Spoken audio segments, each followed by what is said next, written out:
On today's episode of Let's Talk FGO, new Guda event, with so far 3 new servants. So far. Also, next Evocation Festival coming to the English server of FGO. All that and more. Just stay tuned. Hello, I am one of your hosts, 10th Squad Captain Omega. With me as always, 7th Squad Captain Lucky. Hello, everybody. I hope you're enjoying Fate Grand Order, aka Old Men Can Be Young Girls Too.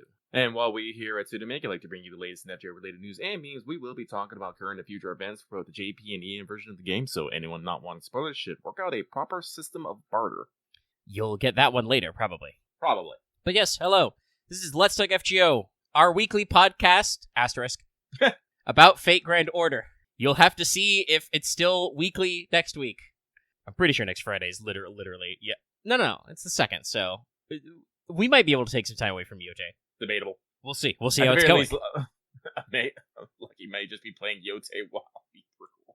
At least on the plus side, if it's been delivered to you already on delivery date, then you don't need to worry about it arriving. It's true. Thursday's the day you're not going to hear from either of us. We're going to be cooked, man. Maybe a little more on that later. That'll be quite a mood. But yes, Let's Talk FGO. I would like to remind everybody this show is brought to you by all of our listeners, wonderful, beautiful listeners. By automatically listening to the show, you become wonderful and beautiful. It's a real great scheme. You can become more wonderful and more beautiful by supporting us on Patreon. More on that later. But I would, I talked about it a little last show, but I'll remind everybody again. Hey, I have checked the stats. We did miss a week, but the views are a little low. The watch hours are a little lower than normal. Other people have reported this because YouTube's being weird. Make sure you're liking the video. Make sure you're getting your notifications on so you're seeing that your subs are being delivered to you. Make sure you're subscribed if you haven't already. And I got a little extra incentive for you to do that in this upcoming month, because it is about to be the spooky month. I actually thought about this and sketched it out, but I'll probably be doing some bonus videos to try and repair those view numbers, and do some readings of short stories from Robert Chambers' The King in Yellow, which I own, so I can obviously, read to you. Don't know exactly, how many or how long they'll be. I'm going to do the YouTuber thing where it'll have to be at least 8 minutes to hit mid-roll, but that'll be your bonus spooky month project out of me. So, sub now. But with our early business beeswax out of the way, other than into posting a YouTube video, there'll probably be a standalone audio download on our Patreon. Let's get into the show beeswax. Very valuable, that beeswax. It is very valuable. Step 1. Let's check out everybody's favorite kohai, Mash. Senpai, 起きてください. Because that means it's time for our segment, Wake the Fuck Up Senpai, the regular segment for pro tips. This will be a very fast one. I only brought this up because I explicitly used this as a pro tip in a previous week. So, hey, remember how I talked about how they're changing the minimum iOS version? It's wrong. They changed it again. The minimum's now going to be 13.2. I believe last week they said it would be 13.1. They changed their mind. So, if you are still on 13 or 13.1 or earlier somehow, and you are still running FGO on that device, you will have to update. Keep this in mind. But, as it was the tail end, the last little bit of grinding of the Wangina event, and starting up some new audio call dailies. No real records or achievos or evils so far this past week. We'll keep you on your toes, and that means we'll move right along to Did You Finish Your Master Missions? This week, to finish your Master Missions, you need to perform 30 FP summons. Defeat 3 good alignment servants, 3 balanced alignment servants. I believe balanced is the second neutral. They changed the localization so that it's less confusing. Fun fact, by the way, I do believe in Japanese, this is not a problem for the Master Missions because they write the 2 different neutrals with slightly different kanji. The neutral between lawful and chaotic and good and evil. Anyway, you need to defeat 20 enemies who are not servants or certain story bosses, then defeat 40 enemies who are not servants or certain story bosses, and defeat 15 enemies with the demonic trait. Once again, do anything, really. All this is Fuyuki doable. I'm pretty sure you can do all of this in the Bleached Earth as well. Don't miss out on your Master Missions. And that means we can move on to our news segment. Skelet! Grams, even half a Skelly. Almost. You will be hearing my bad Skeletor impression for an entire month. So, we'll just give you a little tease. News item number 1 was right at the lead in the start of the show. JP's new event has just launched. It is Bakumatsu Chanbara Mythology, Gura Shinsengumi, The End, Revenge of Makoto. Revenge of Makoto was in all caps in English, by the way, in the original Japanese text. As usual, Gura has 4 subtitles. But this is starting the 24th of this month, so, already a couple days old, going until the 8th of October. Gura is back. This one seems to be leaning a little more on the Shinsengumi theming. It also appears to be a mission event. We love mission events. Sorry, I had a little burp there. Log in for a bunch of apples over the event as usual. And now the actual news. Number 1, Hijikata animation update. Rad. It looks very rad, yes. It happened. Also, I genuinely had to double check this didn't already exist, but Shinsengumi Mystic Code. I am actually surprised we did not have this already. I'm pretty sure there's been at least one Guda Guda event where we have been shanghaied into joining the Shinsengumi before. At least one. But we got a new Mystic Code. So it gives you party-wide Quicken Buster Up for 1 turn, crit stars, and a one-time, 1 turn, 1 HP guts on a targeted party member, and crit stars and a party-wide team heal. So, nice little variety there. You can do a lot of funny stuff with a targetable guts, especially if you use our new servant, because this event does have a welfare. I believe we were speculating on that last week. It is Harada Sanosuke Lancer, which is appropriate. And, yeah, seems a pretty cool guy. Also, I put this in my notes for new servant deets later, but I'll say it now as well. They got Wodaime's VA for him, so now you too can have a Wodaime in your back pocket. We also have a banner. Well, technically we have 2 banners, but the brand new servant's banner, you've got 4-star Avenger, Todo Heisuke, and 5-star Assassin, Kawakami Gensai. More on that later. They've already announced banner number 2, and your 2 read-ups on that are Hijikata Saito Shinpachi and Okita Yaminami. So, we're refreshing many of our Guda Gudas. All of your Shinsengumis are available. And we do have at least 1 more SSR in this event, it seems. There will be another new servant. People have been making a lot of jokes because the silhouette looks a lot like Ichigo. He's even got, smoke coming off his katana. But we'll see, who that turns out to be. Also, I didn't actually explicitly note it down, but people have been talking about it. I'm pretty sure at the stream when they launched the event, they also announced, I think, our next grand is Assassin. Yes. Okay. That'd be a separate news, technically, but yeah. Been seeing the buzz, so Assassino soon. Assassin. I think, actually, I'll save it. I think we have a mailbag about that. I'll stow my thoughts for later. Put them in my filing cabinet. But yeah, JP humming along. Like I said, there's more to come. That means it's time for the English news. Pilgrims Festival, Part 5. Starts the 28th, ends the 12th of October. And this is another big one, so we are adding Assassin Shiki, Gray, and the 2 Mecha Ellies to the Leaf Shop, plus their associated items. Log in on specific days to get more Leaf, and up to 10 Saint Quartz. So much Leaf. Limited time master missions linked to the welfares, again for more Leaf, and again up to 10 Saint Quartz, so that's about 20 total Saint Quartz you can get out of this. Both Shikis get a rank up, which by the way is, I think I mentioned this before, but pretty crazy. This is a good pilgrimage festival because Assassin Shiki, despite being our 3rd welfare ever, 4th maybe, literally within year 1, crazy good unit, for so many years, and they're giving her a buff. Yeah, no, because we got, because it was Nobu, Santa Altar. Then, I think it was the K&K event next. Because I think it was early in the year. Yeah, it was not, they did not quite lock into doing Type Moon collabs around Golden Week time. So, yeah, no, we Casterelli, that's right. She was the first ever welfare, so it was number 4. Oh, number 4, that's right, we forgot about it. I'm sorry, but yeah, still, very early within the year. And, like I said, the core welfare, the first welfares were alright, but were not perfect. They were still sorting that system out. Shiki has been a, long-standing team member for quite a long time, and like I said, getting a very good buff, so keep your eyes peeled. It's a good one. Saber Shiki is also getting a buff as well. I think they're both related to the Mystic guys. And of course, this is going to be a pilgrimage festival, so you're going to get double XP, half QP enhancement, half AP rank ups, including the brand new ones, 20% bond up, and a damage bonus for all the targeted servants. You're also getting half AP embers during this period if you do need to be spending EXP on those guys, which if you want to get the limited master missions done and they're new, you do need to. We're going to get a blob of banners. You've got a Saber Shiki Fujinon banner, Osakabe Hime Elizabeth banner, that's regular Elizabeth, and a Sima-Yi Hephaestion banner. And rerunning Fujino's trial quest. So if you haven't done it, you can get a ticket and check all that stuff out. All in all, it will be a little more cruise control, but it is still, good to get all this out there. Very solid. And like I said, Shiki's really good. If you missed one of the Mecha Ellies because you missed one of the reruns or something, getting both is good. Yes. Mecha Ellie is also a really, our first welfare alter ego, literally same year as the rest of the alter egos came out. So another, old standby of class comp. And Gray is an AoE assassin with Pierce Invul, so, she's nostalgia either. It's a very solid collection in the Pilgrimage Fez. And I am pretty sure that our next event, which will be the Grail Front, the Ptolemaios event, won't be until probably at least around the end of Pilgrimage Festival, 10-12, because it was late October for JP, so we've got a little bit of space to fill out. Yes, Shiki and Meki, coins if you want to do some buffs.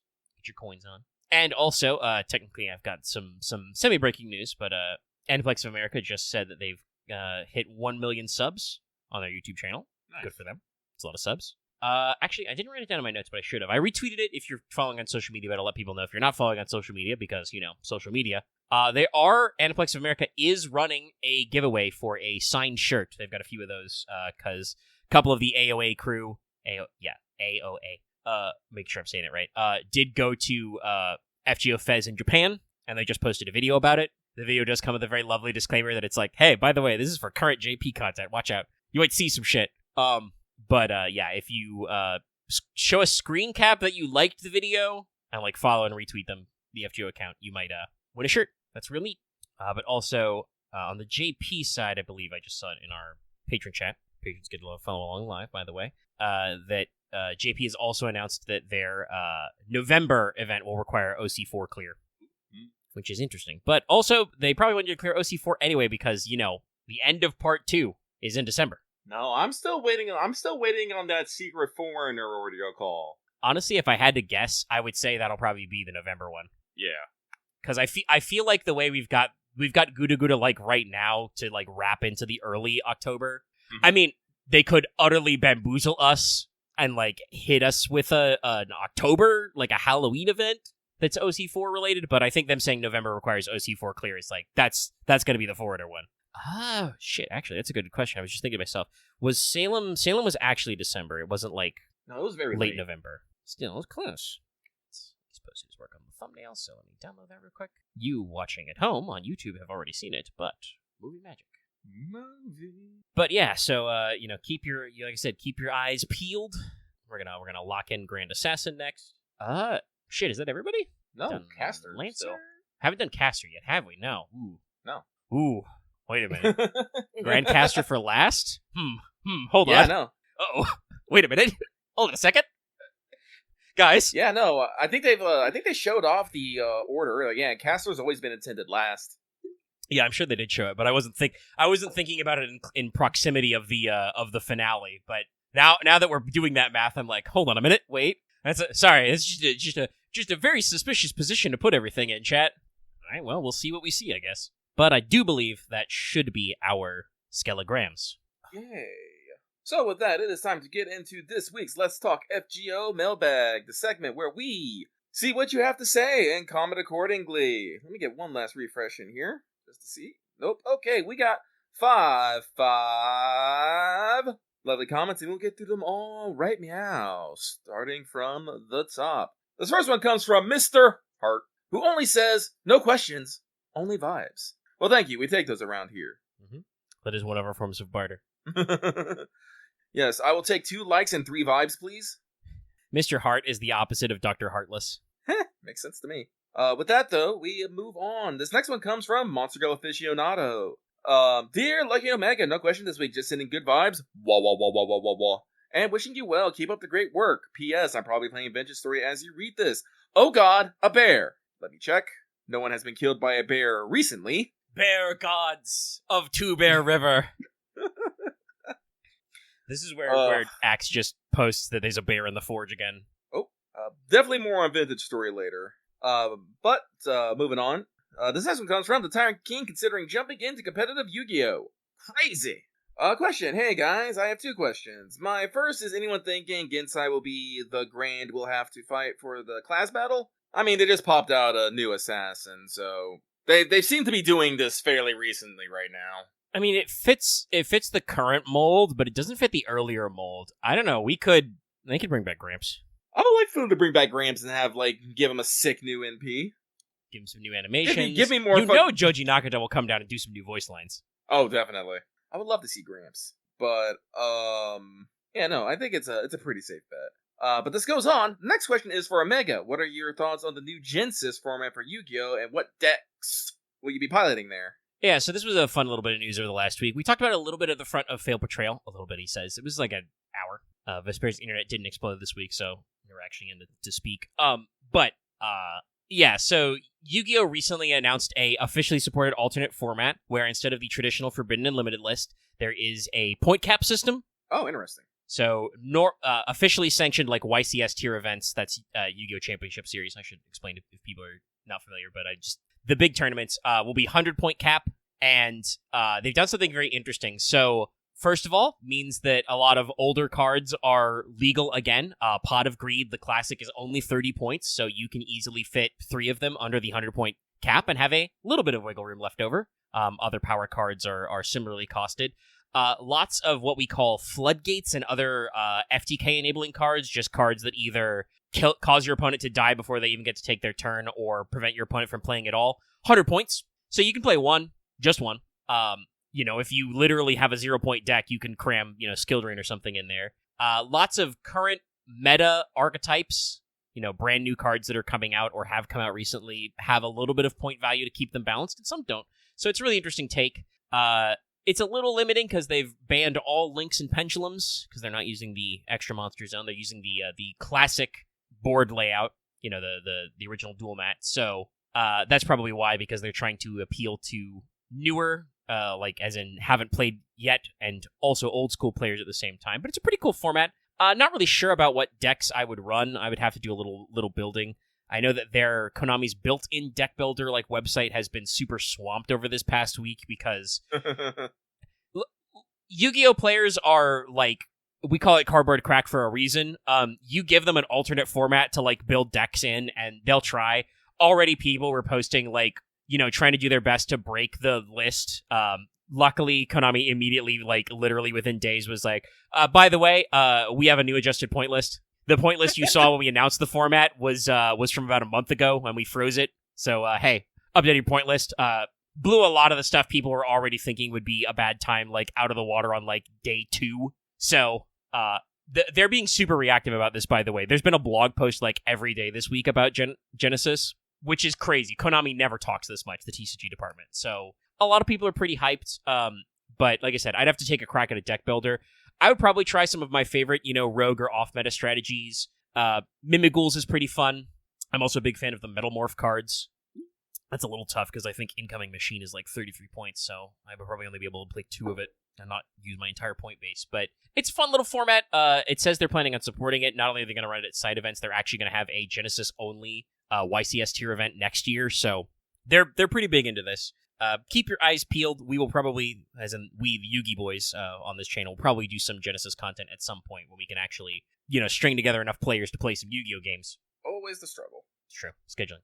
Also, we should say for posterity, it has been delivered to me via screen cap that somebody did indeed get killed by a bear. Oh, Two Bear River. Why do you hate us so much? It's because there's always 2 bears in it. We call it Two Bear River for a reason. You see one bear, you go, oh shit, a bear. You turn around, you go, oh shit, another bear. The problem is that supposes that you see the bears in the first place. Also true, those fuckers are quiet.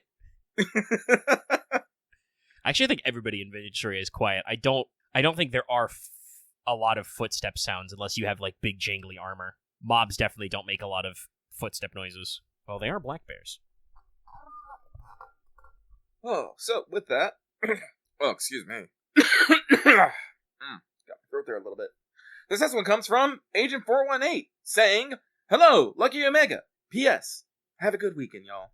Same to you, my dude. Glad to see you. Thumbs up. And Just saying thumbs up out loud. I have to remember to vocalize.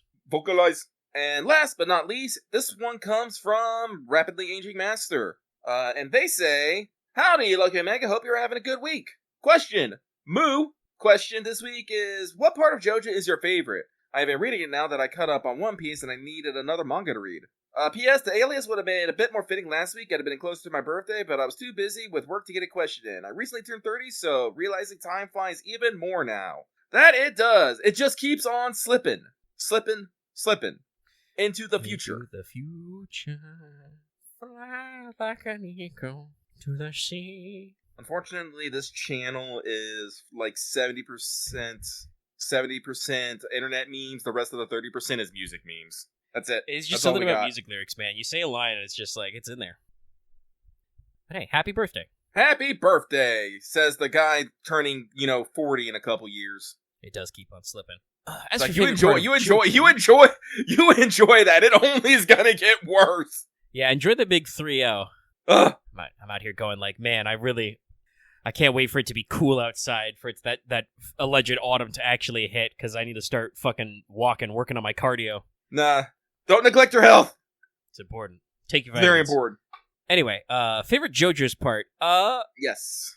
I mean, it feels kind of like a recency bias, except the actual part ended decades ago. But it's probably part 6 for me. I know some people don't like part 6, but I did like part 6 a lot, not just because it's in Florida. And for sure, I think that Jolene is my favorite JoJo. But all the parts have different appeal. I do want to say, I think before that it was probably 5, but that's because Araki keeps honing his craft. See, so my problem is I haven't seen part 5 or part 6. I'm only up to part 4. I started Golden Wind, never finished it. But I think out of those, I think my favorite is part 3, Stardust Crusaders. It's a solid one. Yeah, I very much like the the globe-trotting adventure kind of vibe, villain of the week stuff.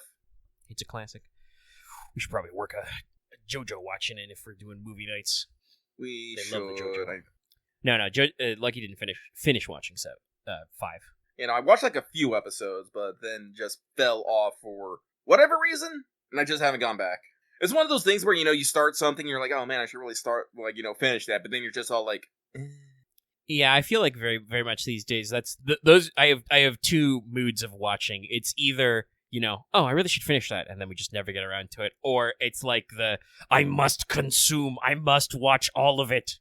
A lot of people in chat bring it up that they're very fond of part 7. I'll let people know what my thoughts on part 7 are when it's out. That will be airing soonish. They've announced it. It's in production. Hopefully Netflix does what they've been doing with shit like Dungeon Meshi and Dandadan and does it weekly. I didn't have a problem consuming part 6 in batches, but it was like very weird for the marketing. And at least one of the batches had kind of an awkward cliffhanger. They could have just done it week to week because they were airing it on Japanese TV that way. And no, part 8 is over, I believe. Part 8's over. That was Jojo Lion or Jojo Leon. We're on part 9. Jojo Lands? Yeah, the people yearn for Jojo Fridays. Oh. No.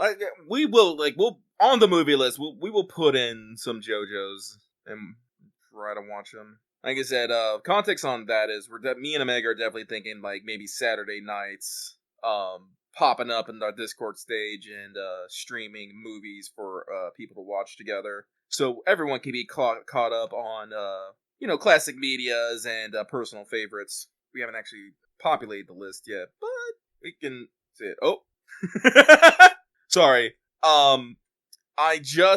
I'm in Vintage Story right now. I went into my storeroom. Lothus Homunculus is just standing there. Oh, he must be attempting to join. Yeah, he must be attempting to join, but it was just so out of nowhere. It really is that way. Listen, Vintage Story, beautiful game, brilliant game. We will probably talk about the new server on the show later because we're properly in it. But it is a almost 10-year-old game coded in JavaScript that is held together by spit and flax twine. Oh boy, how is it? The optimization not great. Some of the network architecture probably a little outdated. So Loth's definitely not in the server right now, and may in fact crash trying to get into the server. But for some reason the game starts preloading his dispossessed body way before he actually gets in. And it will die. Yeah, you can get killed while you're logging into the game, downloading all the data. Lost probably having a fun time because a shitload of our mods updated. Ooh, yeah. I don't think the files are very big, but it is an update list to run. But like I said, more on that later. We'll keep you apprised of movie nights as well. Yeah. Actually, honestly, that could be a little section in the podcast, because we record it Friday night usually. If we're going to do it Saturday night, we could always be like, hey, if you're watching this, tonight's movie will be... do you want to start doing movie reviews? Review last week's movie talk about what we're gonna watch next time? Oh, we could start sectioning that out. Let's do that. Yeah, I think we could. Give us something more to talk about. Movie club. Yeah. Yeah. He says as we're only 34 minutes in, or 35 minutes in. Listen, we need to pad out more fucking time, man. FGO's gonna be ending in a couple of years. We're gonna need to do something for a show after that. Yeah. Not to mention that it does kind of seem like these days our length of episodes are very chaotic because now that we are in the audio call phase in English, the gaps between big content drops and that are a lot longer. So like we're basically like, oh, Pilgrims Festival. Cool. That's real neat. That's not going to give us shit to talk about next week. Oh. So, we're reliant on JP updates and then big hits from EN. So yeah, we can work a little movie book club in there. It's like video game book club, but movie book club. Just book club. With that though, I do believe that is the mailbag. Yep. Listen, Chad, we could do an actual book club if I would actually get off my ass and read and buy more books. Honestly, I don't think my budget... The rate at which I read books, I don't think my budget could take it. I need to get more light novels. I could read a book as a complete tangent, some anime is definitely finishing up, and The Silent Witch, I don't know if it has one more episode in it, but it just finished its arc. I really like it, so I'm considering just, starting to binge all the fucking, the light novels, as if I don't have, like, a pile of light novels I don't already need to read. And other series that I haven't finished completing. I'm just like, man, I could use a whole new series right now. I will hardly recommend the Silent Witch if people have not seen it. It is very, very good. I might give it a line. To briefly, before we go into Call Day of Free Talk, they did, speaking of anime ending, they did get us again. Yeah, of course they did. Like I said, I was wondering if we were going to end it here, because, we talked about it with Don to Don, how they ended the first core in a weird place, but they don't seem to be skipping a lot of stuff, so I think they're just kind of in this, well, it is what it is, and, we'll give them something to be hyped for more, and like I said, if next season being what it is, one of the seasons I am probably the most hyped for. A lot of good stuff happens there. Ow. That was me banging my knee. Well, they kind of did the thing they did with season 1, where they introduced a new character at the end, but this time they really introduced a new character right at the end. Yeah. If you don't know what we're talking about, watch Dan to Dan. Why aren't you watching Dan to Dan? Hey, go! But that does mean, with Mailbag done, it is time for Call Day of Free Talk, and we do have a decent chunk of things to talk about for you today here, because we have new servant deeds. New servants! The whole thing going on here. So first of all, new welfare, Harada Sanosuke. He is a 4-star Lancer. This tracks. You'll understand why when I talk about his kit. Voiced by Wadami's VA. Honestly, I think I wrote this down later. Yeah, I'm kind of surprised that Fate hasn't used this guy before, because if you don't know anything about Sanosuke, he's got one of those, urban legend type stories about him that seems perfect for Fate. Yeah. He's, Shinsengumi captain.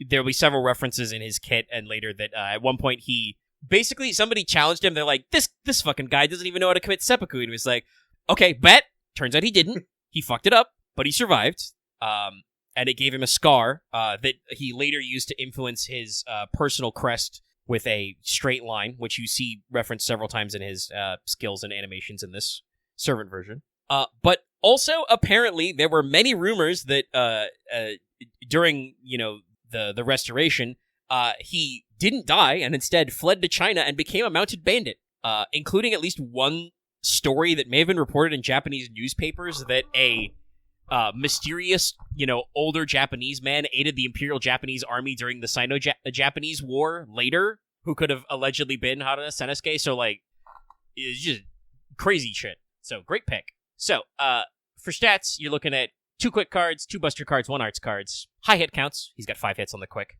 And around average NP gain, it's 0.5 something.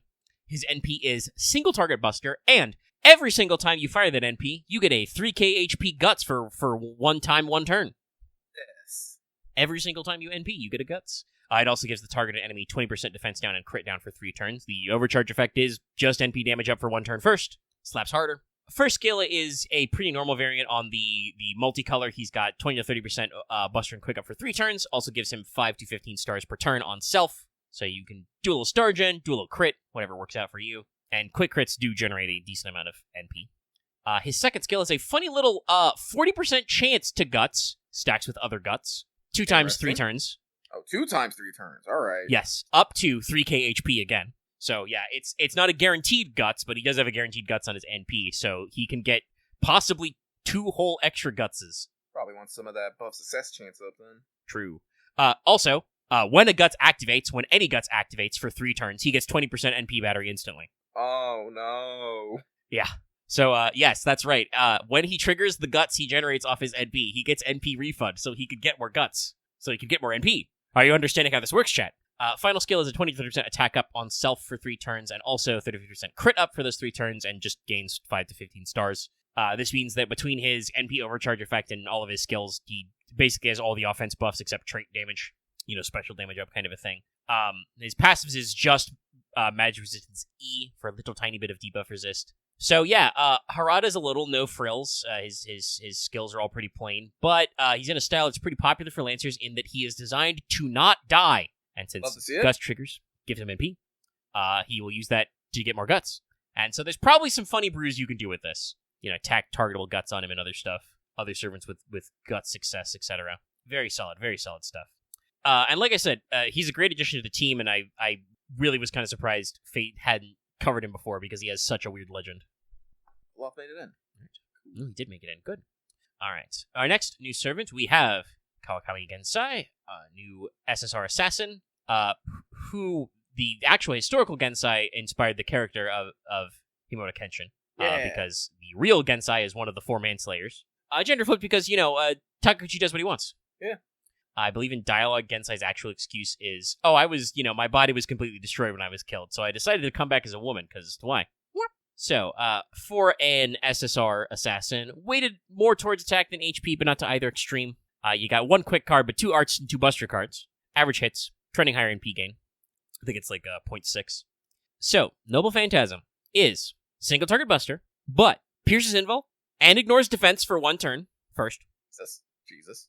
Bonus damage versus divinity, big multiplier. Also, if you're in sword stance, you get 30% attack up first for 1 turn. And the overcharge effect is NP damage up for 1 turn first. So you're looking at both forms of piercing NP and, extra attack up if you're in the stance, which we'll talk about in a second, and is designed to be killing gods. So you get a lot of extra juice. So people are being like, is it Kagetora? No, it's just we are inventing the Kagetora face because Takeuchi does have similar facial structures, but no, I do not think that Gensai is literally using Kagetora's form. It's just that, like I said, Takeuchi does draw similar faces. Gensai has quite a variety of poses and outfits though, including the maid outfit. Maid.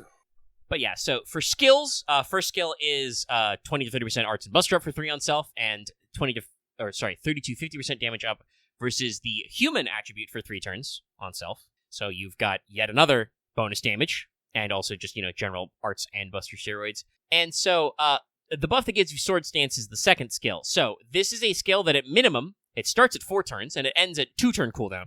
Gives you a sword stance buff for 1 turn, which translates to a, high attack buff if you fire your NP that turn. And also gives you big star absorption and 32% critical damage up on self for 1 turn.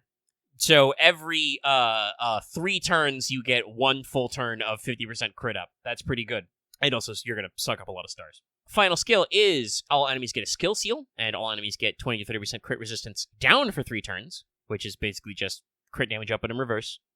You also get a 20 to 30% attack up on self for 3, and your mandated 20 to 30% battery. Passives are Independent Action B and Magic Resistance C for a wide variety of critical up and a little bit of debuff resist.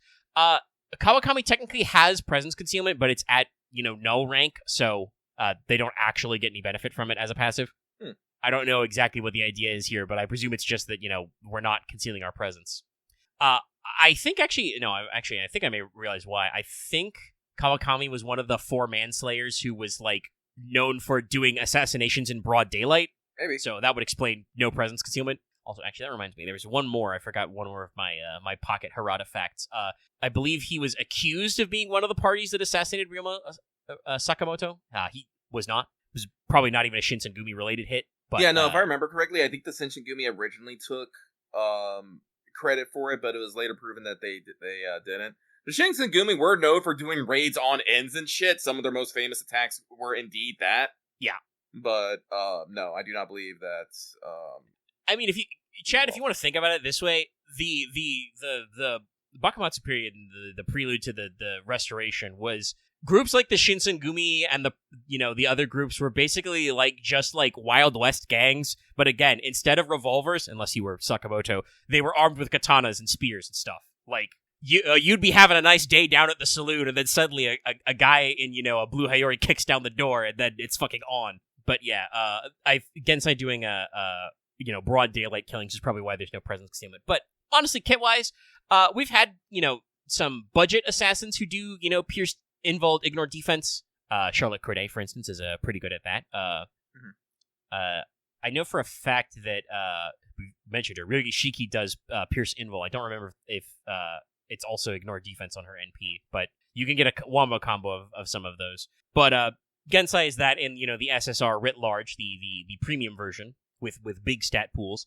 Not to mention 2 big bonus damages, and you get to set your stance. Gensai is going to be doing some killing. Divinity is one of the most common traits in the game. Human is also a pretty common attribute, and just, again, who doesn't love a single target, by the way, not even AoE, a single target NP that's just hey, you. No defenses. Die, yes. But last but not least, we have our new 4-star Avenger, Todo Heisuke, another Shinsengumi. He's a new SR Avenger, and is drawn by Lack, by the way, who's Izo's artist. So I'm sure that he'll be plenty popular. QQ, again, average hits, so 4s and everything, slightly above average NP gain. So, Heisuke is a pretty interesting one. His Noble Phantasm is single target quick. It deals bonus damage multiplier to lawful enemies. It gives them 20% defense down for 3. Overcharge effect is quick up first for 1 turn, but at the end of it, sacrifice self. This is our first sacrifice self NP that is quick. So, first skill is a 3-turn taunt on self, 20-30% NP gen up, and 20-30% crit damage up for the whole team for 3. Second skill is 20-30% quick up on self for 3, a 3 hits, 3 turns evade, and a 30-50% increased defensive NP gain. Final skill is 10-20% NP damage up and attack up on self for 3, and also the 20-30% battery. Passives are Avenger C, which already gives you better NP gen defensively. Oblivion Correction E for crits, and Magic Resistance C. Very interesting kit, but pretty straightforward. This is a pretty short bird. Heisuke is a sacrificial piece. He's got a taunt, so basically, and a big evade, so you use him to tank damage, siphon up NP, and then fire NP before he keels over. Because this is a self-sacrifice NP and it auto-rotates your party, this is probably going to be helpful for certain 90++ type nodes. Yeah, just fire him in, get your next person in. Yeah. And it's quick, so that does work with different team comps than, Buster type stuff going on. And he does do some team-wide buffs before he leaves. Like I said, you can get that 20-30% NP, gain up and crit up is for the whole team for 3 turns. So you can get a little interesting workout there. And not just for farming, obviously, with a taunt and an evade. You can also use that to literally tank in boss fights if you're dealing with enemies who have weird class advantage you want to fight. But yeah, all in all, these are all pretty good. I mean, I would hope that all of our units, coming out in FGO have kits that make sense in year 10. But sometimes we clearly had very interesting ideas. Yeah. Not necessarily strong ideas, but no, all of these are clearly have a niche and have pretty good stuff going on and look fun to use. They've got good designs. And like I said, we got one more coming in. We're pretty sure of who it is, but I think we can let that one slide for a minute. Yeah, we can, I think, let that one ride until it's officially announced. If you think you know who it is, say it in the comments down below. Say it preferably before the banner starts, so, it's actually a guess. Just you wait. Knowing some of the clowns who subscribe to us, somebody will wait until it's actually announced and post anyway, just to sass me. They do like sassing you, Onega. They do. But that will be it for Caldea Free Talk, wrapping up the FGO part of the show at just under an hour. Man, that has gotten so short. Yeah, but it's we can't yap too much about the Guda Guda event. It's cool, it's good, but the servants all have relatively straightforward kits. They're looking good, but so far they're not hotly anticipated. So far, no Lady Yodagiri or anything, so we can't be like, hell yeah, called it. Mm-hmm.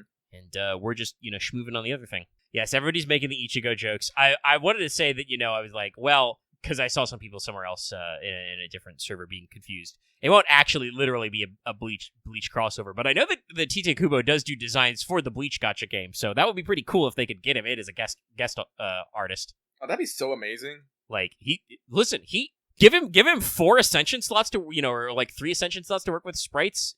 He could do some shit. But yes, ends the Let's Talk FGO part of the show. We now enter the What's Up part of the show. The What's Up part of the show. Well, first on my list so far, this past week there was a State of Play. Actually, fuck it, let me just pull it up muted, and I can scroll. 24th State of Play. But yeah, so yeah, the State of Play. It was about 40 minutes. Overall, I want to say pretty solid. Bested. Yeah, for a State of Play that was announced as just kind of a routine update. More than 35 minutes from our developers around the world. Updates from some PlayStation studios, anticipated third parties, etc. With the headliner being a 5-minute look at Saros from Housemarque, makers of Returnal, among other things. And it went pretty good. Obviously, not...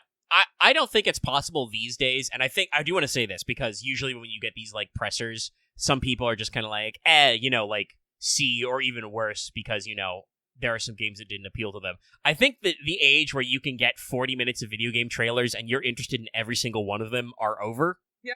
I think the medium, the industry is too diversified for that. Yeah. So yeah, obviously some of these aren't going to appeal to us, but none of them were just like, oh brother, this guy stinks kind of stuff.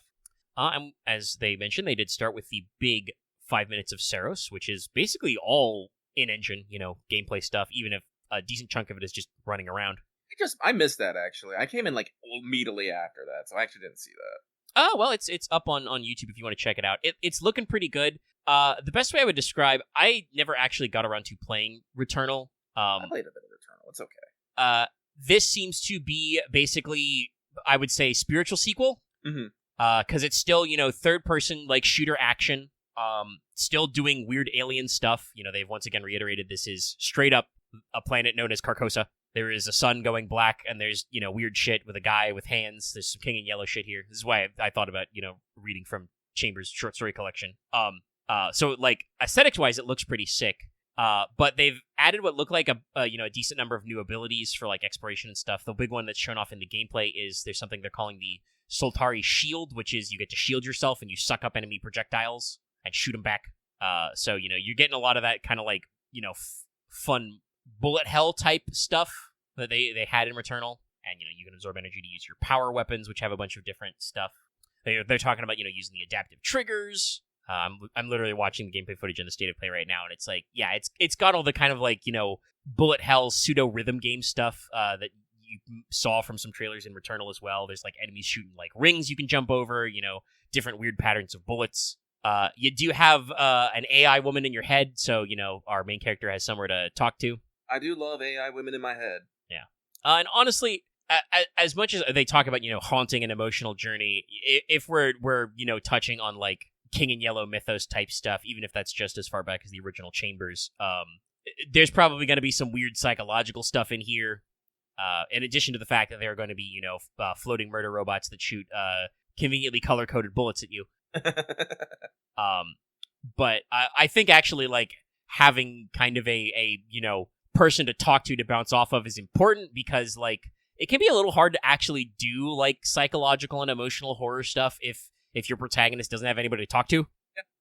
Then it's all just in your head. Yeah. Oh, there we go. Okay, so they brought it up. This one I think will still be doing some of their roguelite elements. I don't know if it'll be procedurally generated per se, but they did say straight up the first time you die you activate second chance, so you come back stronger instantly. So it seems like there will be kind of like some sort of like, dying, restarting type mechanic similar to Returnal, but they're doing things a little differently. They did talk about they will have permanent progression systems. Oh, thank God. Yeah. So it seems like this is, while there is sort of a looping system, the opening narration in the trailer, talks about every time the sun dies, time tears, and then the trailer ends with the quote, "The sun is forever." So like, I do think there is kind of a cyclical thing going on. But they do have a permanent progression system they're working on, so, like, all of this is, like, very cool, and, like I said, if you haven't, not just Lucky, but anybody out there, if you haven't watched the trailer, go check it out, because you get to see all of the in-game environments like as they are. I think they even said it's rendered on PS5, not even on Pro. So like it looks good. Pretty unique enemy designs, lots of, sun head stuff going on. There's a big scary boss guy who comes out of a door with literally like a tidal wave of skulls in front of him. Like they're going ham on these aesthetics, and I'm really here for this shit. It's looking great. Yeah, they got a little sizzle reel with some different enemy types and some different environments too. It's not just all giant Art Nouveau Gothic statues and eclipses. The eclipse does seem pretty there, but yeah. And that got a release date March 20th, 2026. Oh, okay. Man, they're really packing the front of the year. Fuck. Yeah, that's what I talked about later in the show. There are a couple of sooner than that, but this show is really like, hey, here's what your early chunk of 2026 is going to be like. We're pretty locked in for 2025. Here's what 26 is looking like. So yeah, Saros is coming out in March of next year. They did have a trailer for the new Zelm game, Zero Parades for Dead Spies. I think just the For Dead Spies was the subtitle last time they showed it, so got some new stuff. Still looking pretty, I want to say Eastern European core, but also it looks like you're doing like psychic spy stuff. Could be interesting. It's kind of interesting because... Go. I don't know, I'm about to say, if it's anywhere close to how Disco Elysium was, it's going to be a time.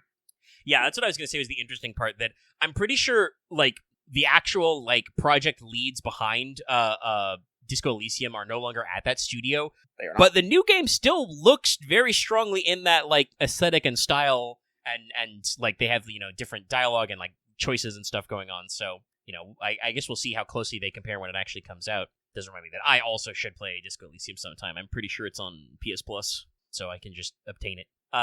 So the next trailer was it was a fucking doozy. Like you wouldn't think just in a vacuum that this was a mind bender, but it was, because the next trailer was Microsoft Flight Simulator 2024. Yeah, straight up, it's MS Flight Sim, MSFS. I was thinking like we were getting some new Flight Simulator or something. Nope, we're bringing straight up Microsoft Flight Sim coming to PlayStation. Again, if you ever wondered if the console war is over, I think, not to be rude about it, but I think Xbox has lost. I think I recently saw a news article that what was it? Costco is going to stop stocking Xboxes, and I think they're having another hardware price hike. So I don't really know how that's going for them in the hardware department, but yeah, holy shit, Flight Sim coming to PlayStation. Now, if everyone can stop beefing over their preferred console, maybe we can get back to just having good old games. Maybe. Coming December 8th. I will probably check that out if it becomes a PS Plus game. I like flight sims, but I think you literally just fly around in Microsoft Flight Sim. Yes. So, if it's not a new Ace Combat game... I joke slightly. God, that actually reminds me. Semi-unrelated, but we're in free talk time. We can talk about it a little. Because this came up on stream the other day, too. Grimbeard, great YouTube channel, check it out, posted a video essay / review about the original Drakengard the other day, this week. That you should go check out. There was, I think Axe said he wouldn't think about it. Apparently, Grim said this later in the video, but it was a pick on like a Patreon poll.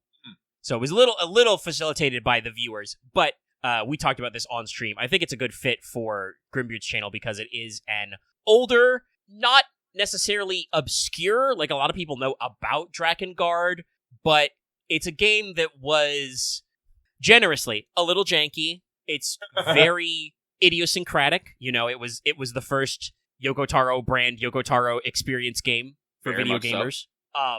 Like it was his first crack at writing. Once again, to remind you, Yoko Taro is one of many game designers who started as like they hired him to do art design. I think actually Grim tells the tale in the video that like the Bandai Namco subsidiary he got hired for, the two video game directors decided they didn't like his art but did like his like character blurbs and writing, so he ended up switching jobs. But yeah, great video that came out. But so you should check that out. It's like 2 hours long. And it's really interesting to talk about Drakengard on PS2 and kind of like where they went with it. But in that he did mention that part of the reason why people weren't interested originally was because it was originally, as people don't know, it was billed as like, hey, what if we did an Ace Combat game but you're on a dragon? Like, fun fact, one of the guys who was in Ace Combat did work on that game. Yes, actually, like quite literally, because it was started by a subsidiary studio of Bandai Namco. They were like, "Hey, we've just done Ace Combat 3. We could do that with dragons." However, Bandai Namco didn't want to publish it because, and this is why I'm talking about this right now. My brain triggered.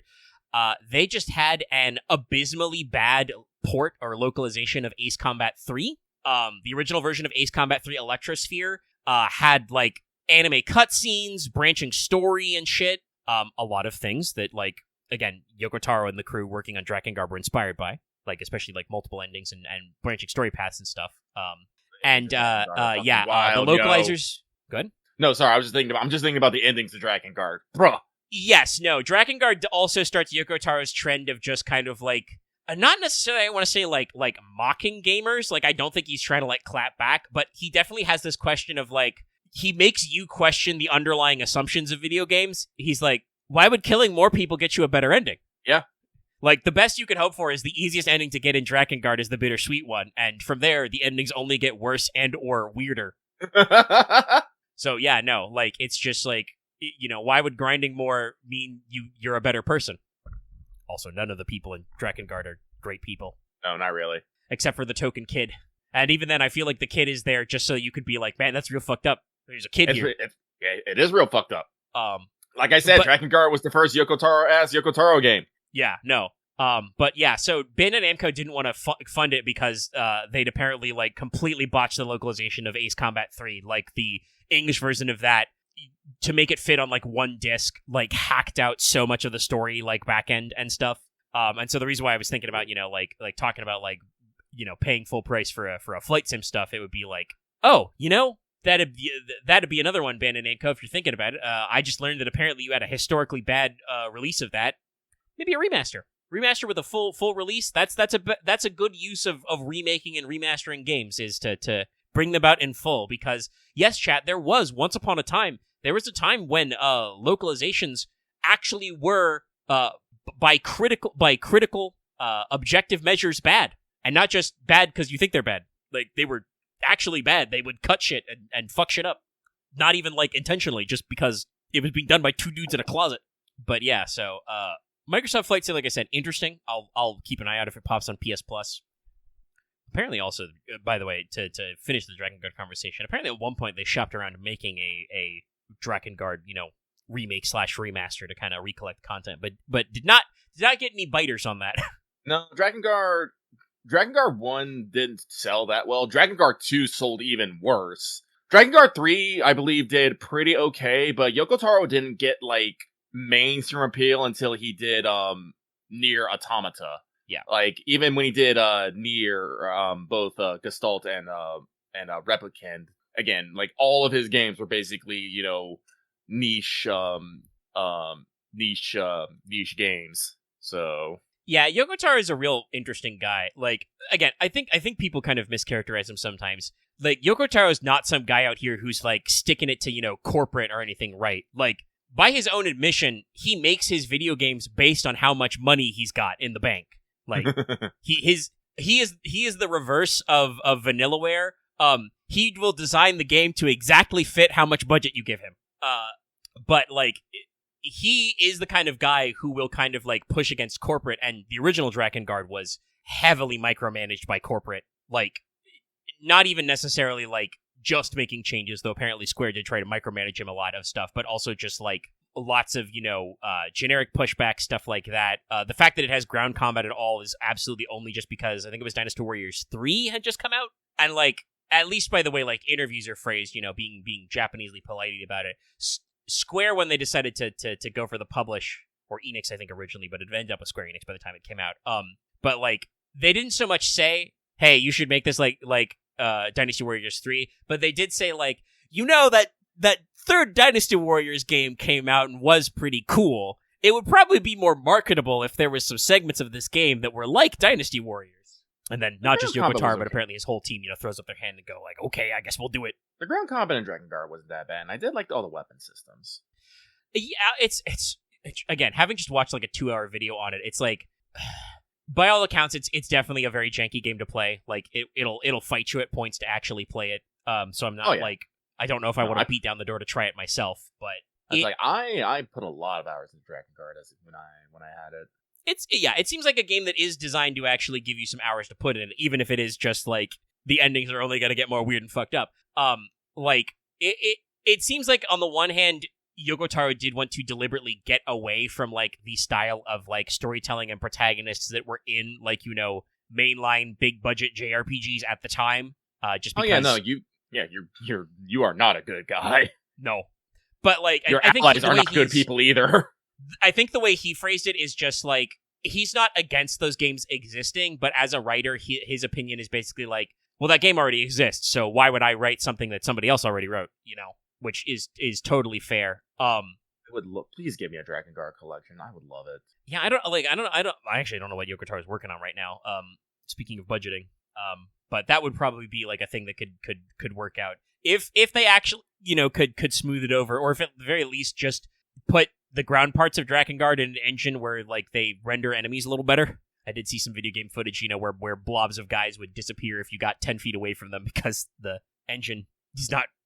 They weren't originally making a Dynasty Warriors game, so it's not good at being a Dynasty Warriors game engine. Funny enough. But yeah, I think there's room there to get maybe some remasters and re-releases to check them out and see. And certainly I think that, you know, there's interesting things to say about it, but there's definitely, I think, still a little bit of the old RPG gamer brain in there with the, you know, it seems like there is quite a variety of weapons you can unlock, and there are, you know, weird upgrade modes. Yoko Taro was still absolutely weird making this game, by the way, though. He originally wanted a literal, actual J-pop star to be, you know, the secret final boss of the final ending. And I think Enix was like, no, we're not doing that. Sometimes I feel Yoko Taro just says shit to see what he can get away with. Honestly, I think I agree. Like, he doesn't seem to have a contentious relationship with, like, a producer or liaison type guy. Like, he has had rough experience with publishers before because they've, you know, like, breathed down his neck a little. But he doesn't seem to dislike that he needs a guy to sometimes be like, no, we're not doing that. Like, he doesn't mind that guy exists. And you know, sometimes you do need a guy to be there to stop you and be like, hold on, wait a minute. That's going to be weird. Don't do that. Roll that back by me one more time. You know, as a man in the fucking Emil mask just looks at you, it's like, yep.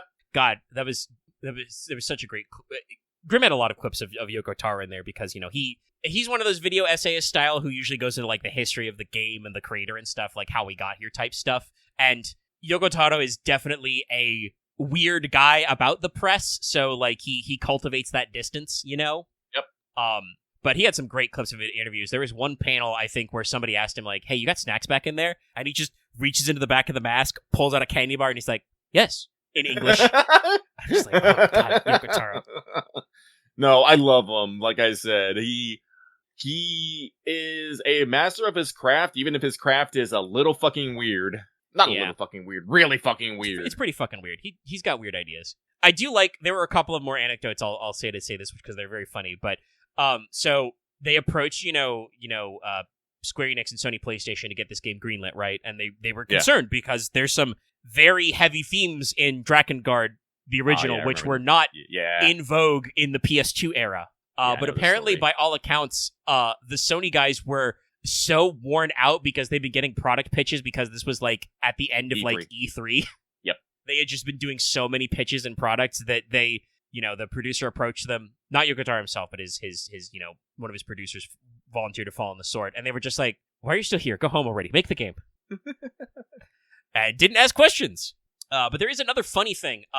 So at this is technically spoilers for Drakengard, but the game is like over 20 years old, and most people know about this twist, even though it's the hardest ending to get. There's a segment that's in Tokyo, where some debris crashes down on some buildings. In one of the shots, you can see a brewery company's logo, which was included because apparently a lot of the original Drakengard was made while the entire staff was smashed. They were under a lot of pressure and crunch, and it was very difficult, so they were drinking a lot. So the logo was probably included for that reason.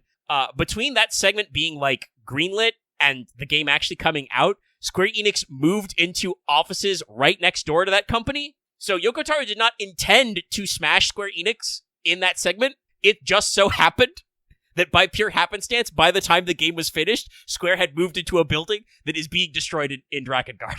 Oh, this is the reason why you get the Square Enix building thrown at you in the 14 raids. Yes. Also, watching that video helped me contextualize that final fight a little more about it. Yeah.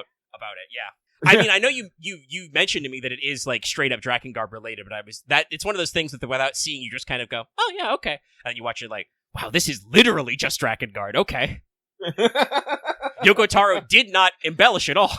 No, it's all like,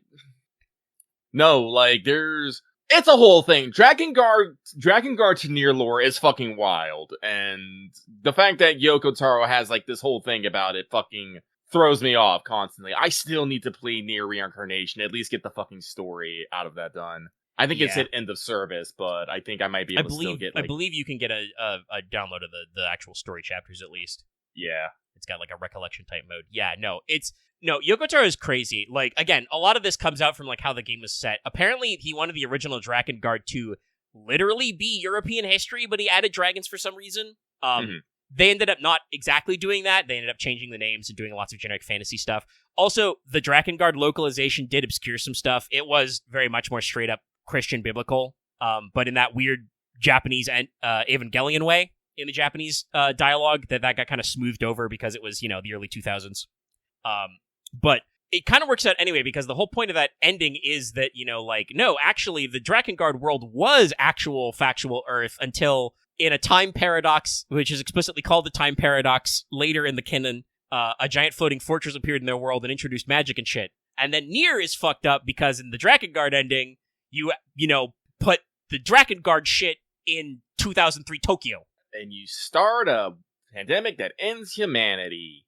Cool. Whoops. Great job, buddy. Anyway, Yoko Taro is weird. God, I'm I love Drakengard. I can't say I'm an expert on Drakengard, but it's just one of those games. It's just also like, I mean, I do say mad I lost my copies of Drakengard and Drakengard 2. It is one of those things of like, I don't want to say, that any game ever like requires a remake or a re-release or anything, but video game preservation is cool, and like, if they're not gonna, I'm pretty sure you can't get it like straight up on like PlayStation storefront or something. Like, I'm pretty sure it's not on modern storefronts. If you can't do that, a game that notoriously has like really interesting story and character concepts, but has also infamously janky gameplay to the point where like some people, I think a little incorrectly, lionize it as like, oh no, that's the point. You're not supposed to be having fun. I'm like, no, I don't think that's true. I think that the game development was just fucked up a little bit if the game's janky. There are times when Yoko Taro will deliberately fuck with you. Hey, you want to delete your saves game? Yeah. But I don't think that like Drakengard having like a janky camera and like the engine struggling to load all the enemies is like an intentional thing to make you have less fun. I think it's just that the team literally had one programmer, apparently, according to the history that was reported, like one full-time programmer. So like, it's tough. Okay, making video games is hard, but like that sounds perfect for a re-release. Not that I know if anybody, again, I don't know if anybody in like corporate is interested in that. I don't even know if Yoko Taro is interested in that. I don't know. Yoko Taro probably ain't gonna do it himself, but he said, hey, Yoko Taro, you want to redo this? People probably pay pretty good money about that. People are like, I like money. Yes. That is the other thing about, like, in terms of, like, the video game auteur genre. Yoko Taro is straight up that he will do it for money, and he is, in the common parlance, a gooner. He likes sexy ladies, and he likes getting paid. I'm sorry, I'm just thinking about the anecdote of the Nier Automata concert that was held, and a 2B cosplayer came and asked Yoko Taro to sign her thighs, and he fucking did it. He was shaking about it. He was asking, am I about to get in trouble for this? But he did it anyway. He's like, I get to sign a lady's thighs. Ugh. He's killing it. He is killing it. Like I said, that's why I'm like, wonder what he's doing right now. Besides, I'm sure technically adding the Stellar Blade canon to his universe, technically. He might. I mean, I know they did have a collab, so I'm sure that means that in his mind, he's like, well, that means that, Stellar Blade counts now. Just like I think Emmett Selk's in Near Reincarnation, isn't he? One of there's somebody in the reverse cross. It's ended up somewhere in the reverse crossover. Shit's crazy. Isn't Tokyo Game Show happening right now? We've been getting a Nanta news. I think some people are playing the demos at it. Yeah, I do believe that. Actually, I should have. That's right. I should have put that. I mean, I don't think we need to put it in my notes because we'll remember. But that's something that definitely should be talked about. Literally, the chat is happening about it in our games chat right now. Oh, is it? Yeah. There is some questions about the size of the demo, but apparently there's some fixed sizes. It is going to be a big chungus. The 1.0 is going to be 40 gigs for the normal, and if you want their 4K assets, it's about 100 gigs. I don't have anything that can run 4K, so fuck it!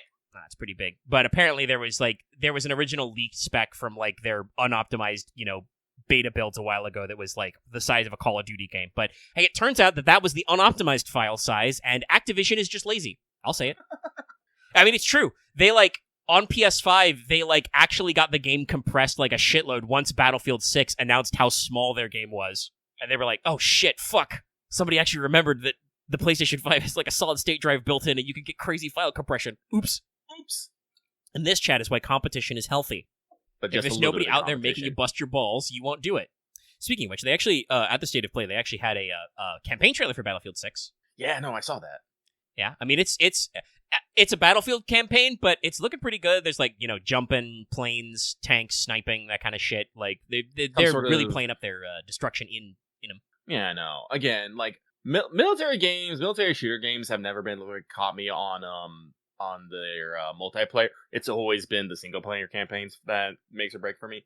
That's why I like the Modern Duty series, Call of War, because I thought those single player campaigns were pretty damn good. Same with Black Ops 1. So I look at the Battlefield, I'm all like, looks like we have a pretty good story here, and I'm kind of interested, but at the same time, it's I feel like I'm not gonna get my money's worth out of the fucking single player's campaign, no matter how pretty it is.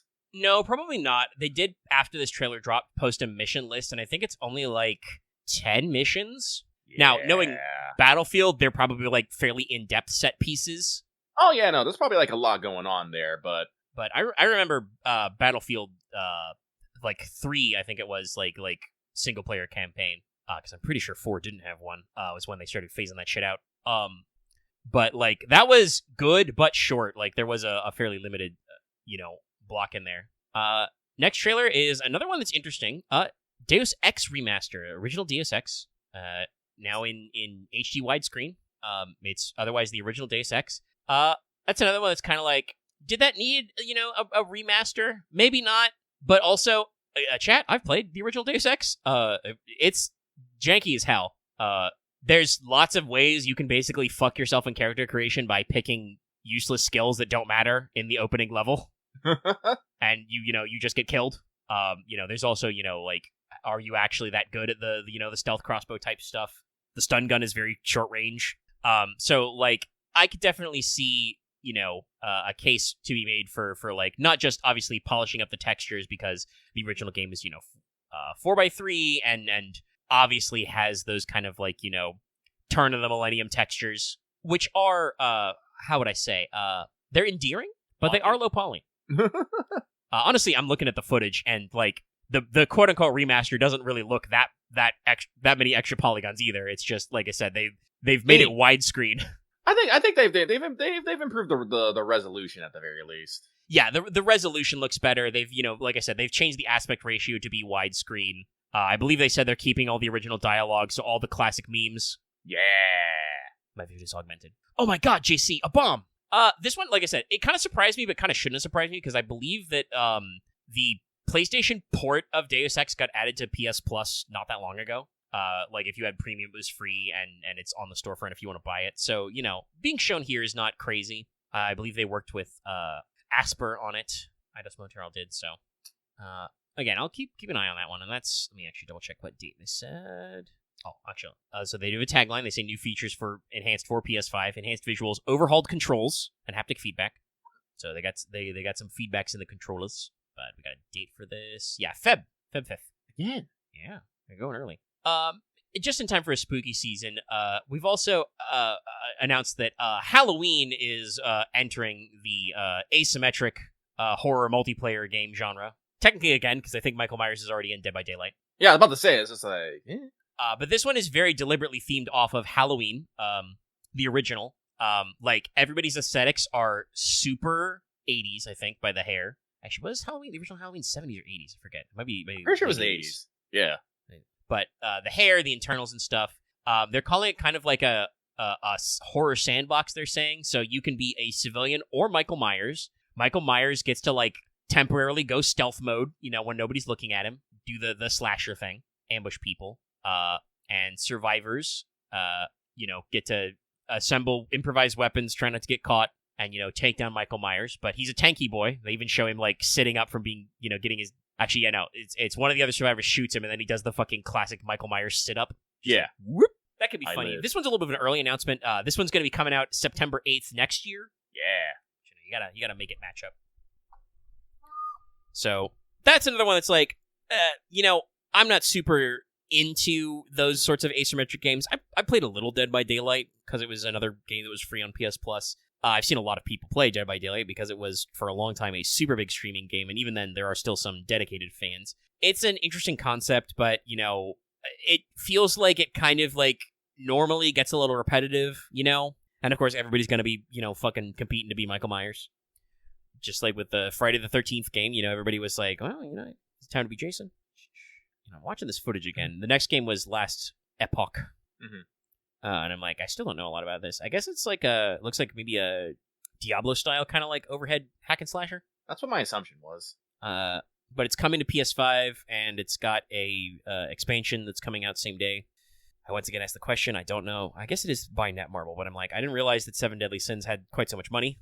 Because they've been at a few of these press events, but they're showing Seven Deadly Sins Origin again. Got some updates coming to PS5, I think.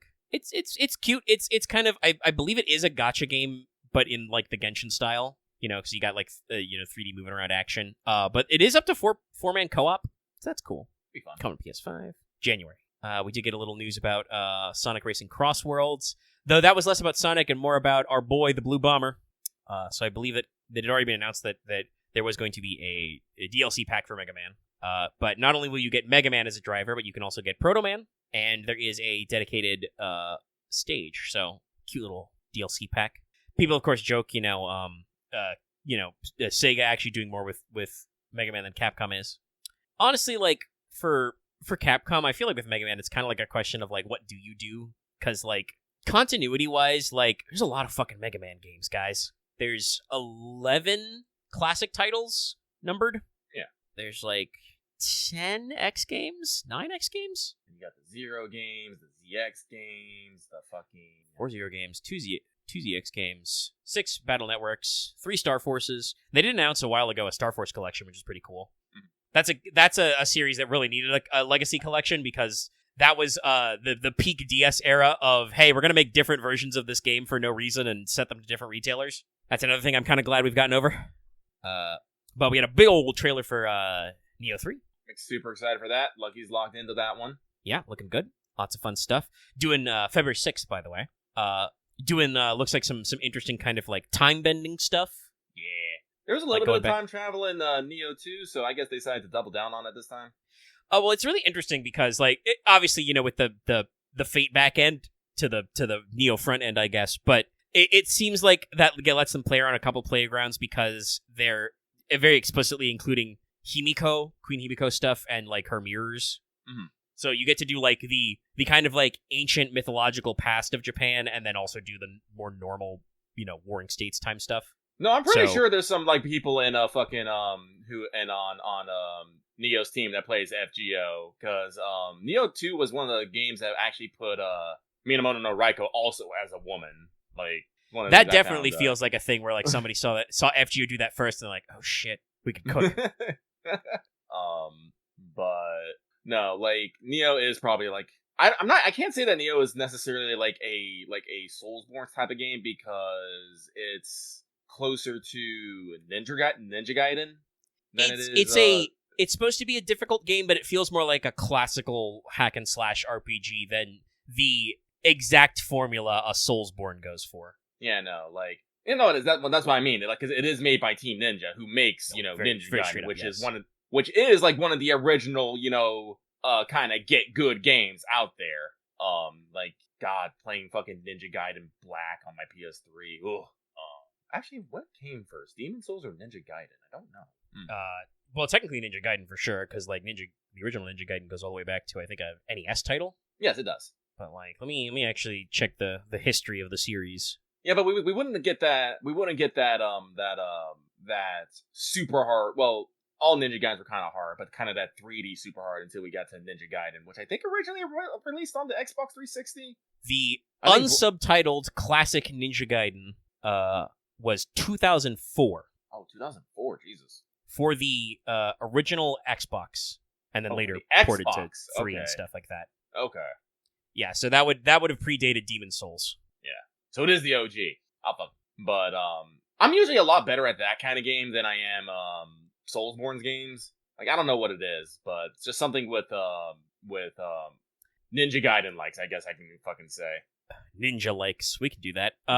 We could just invent stuff. No, I think honestly, probably what it is I feel like classically, like, both are supposed to be hard, punishing even, but Ninja Gaiden is always supposed to have been, at whatever at the time was, fast. Yes. Like, the pacing is supposed to be much more faster.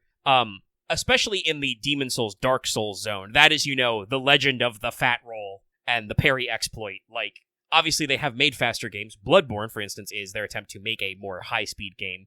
Sekiro is obviously, going much more stealthy with it. But a lot of them can be much more, like, methodical.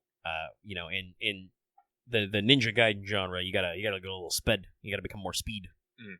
But yeah, very, very solid. I am gonna be in there. I beat all of Ninja Gaiden 2.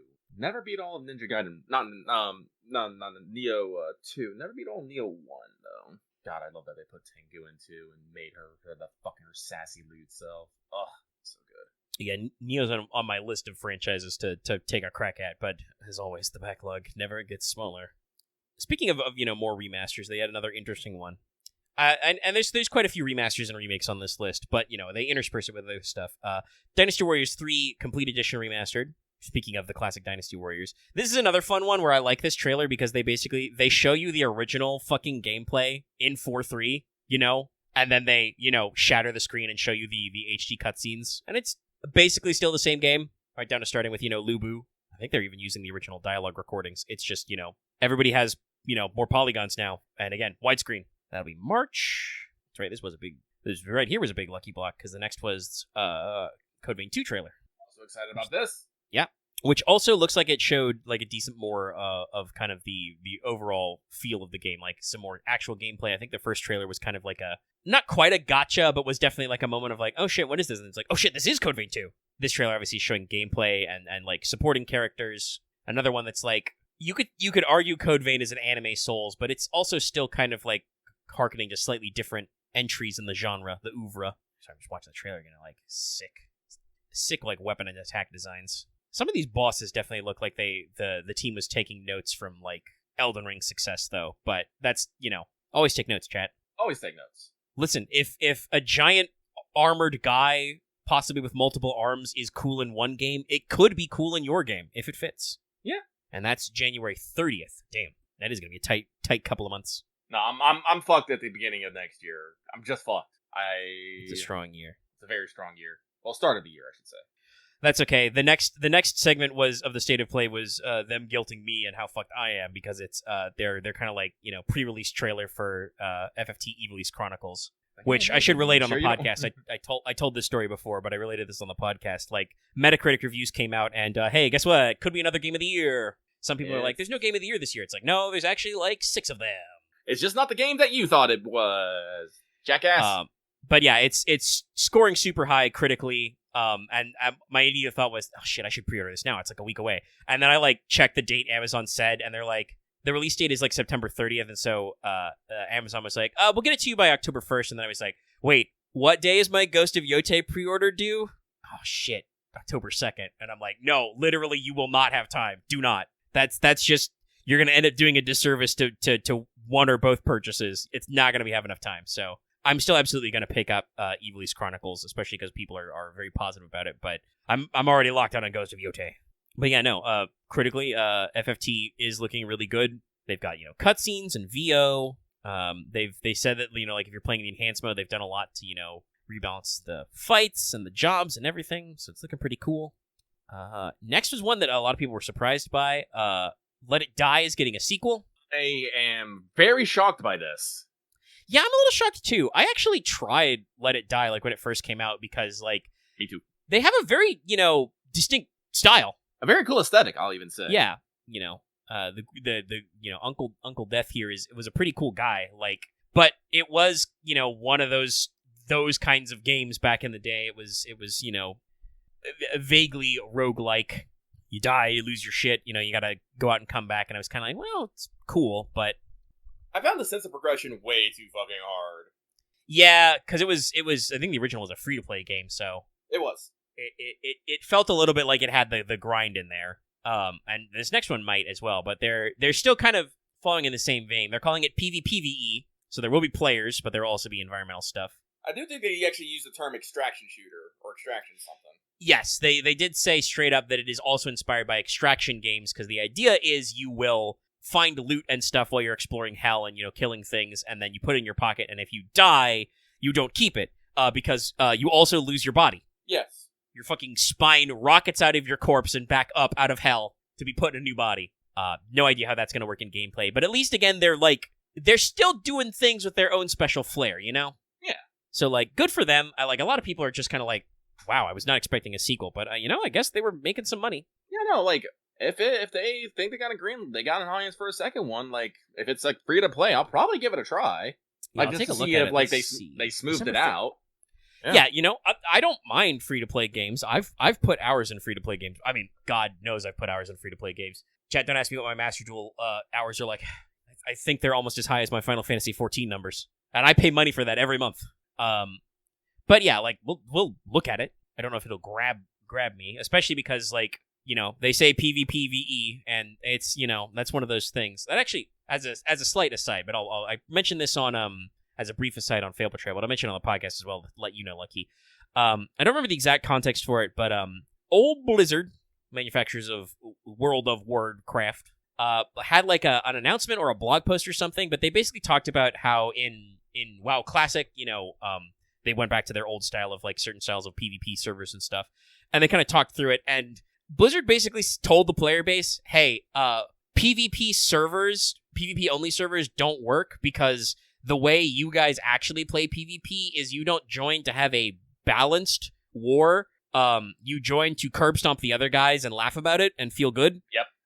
So eventually every server that's pure PvP ends up with a huge faction slant because the faction that is getting bullied eventually fucking leaves, and it doesn't work. And you guys say you want to do balanced shit, but you don't. And some of the WoW PvP players are upset about this, but I am glad that they are both, as a developer, are willing to say it and have the fucking data to back it up, because that fits my personal opinion of PvP, people who insist you must PvP. Yes. But it's good to have that be, data backed. I think current WoW, what do they call it, retail, the modern version of the game, the PvP modes are just a special thing you toggle, or you go to certain areas to do PvP, and that works out because if you want to PvP, you PvP farm. Actually, shit, I should have thought of that. Sorry, they're talking about vintage story stuff. I destroyed my hay bed because I made a real bed. I should have actually donated it to somebody so Axe could have a mobile bedroll. That would have been smarter of me. That's my bad. It's life. If Axe returns to base, we have a grass bin. Just make an extra hay bed. That's fine. But yeah, no.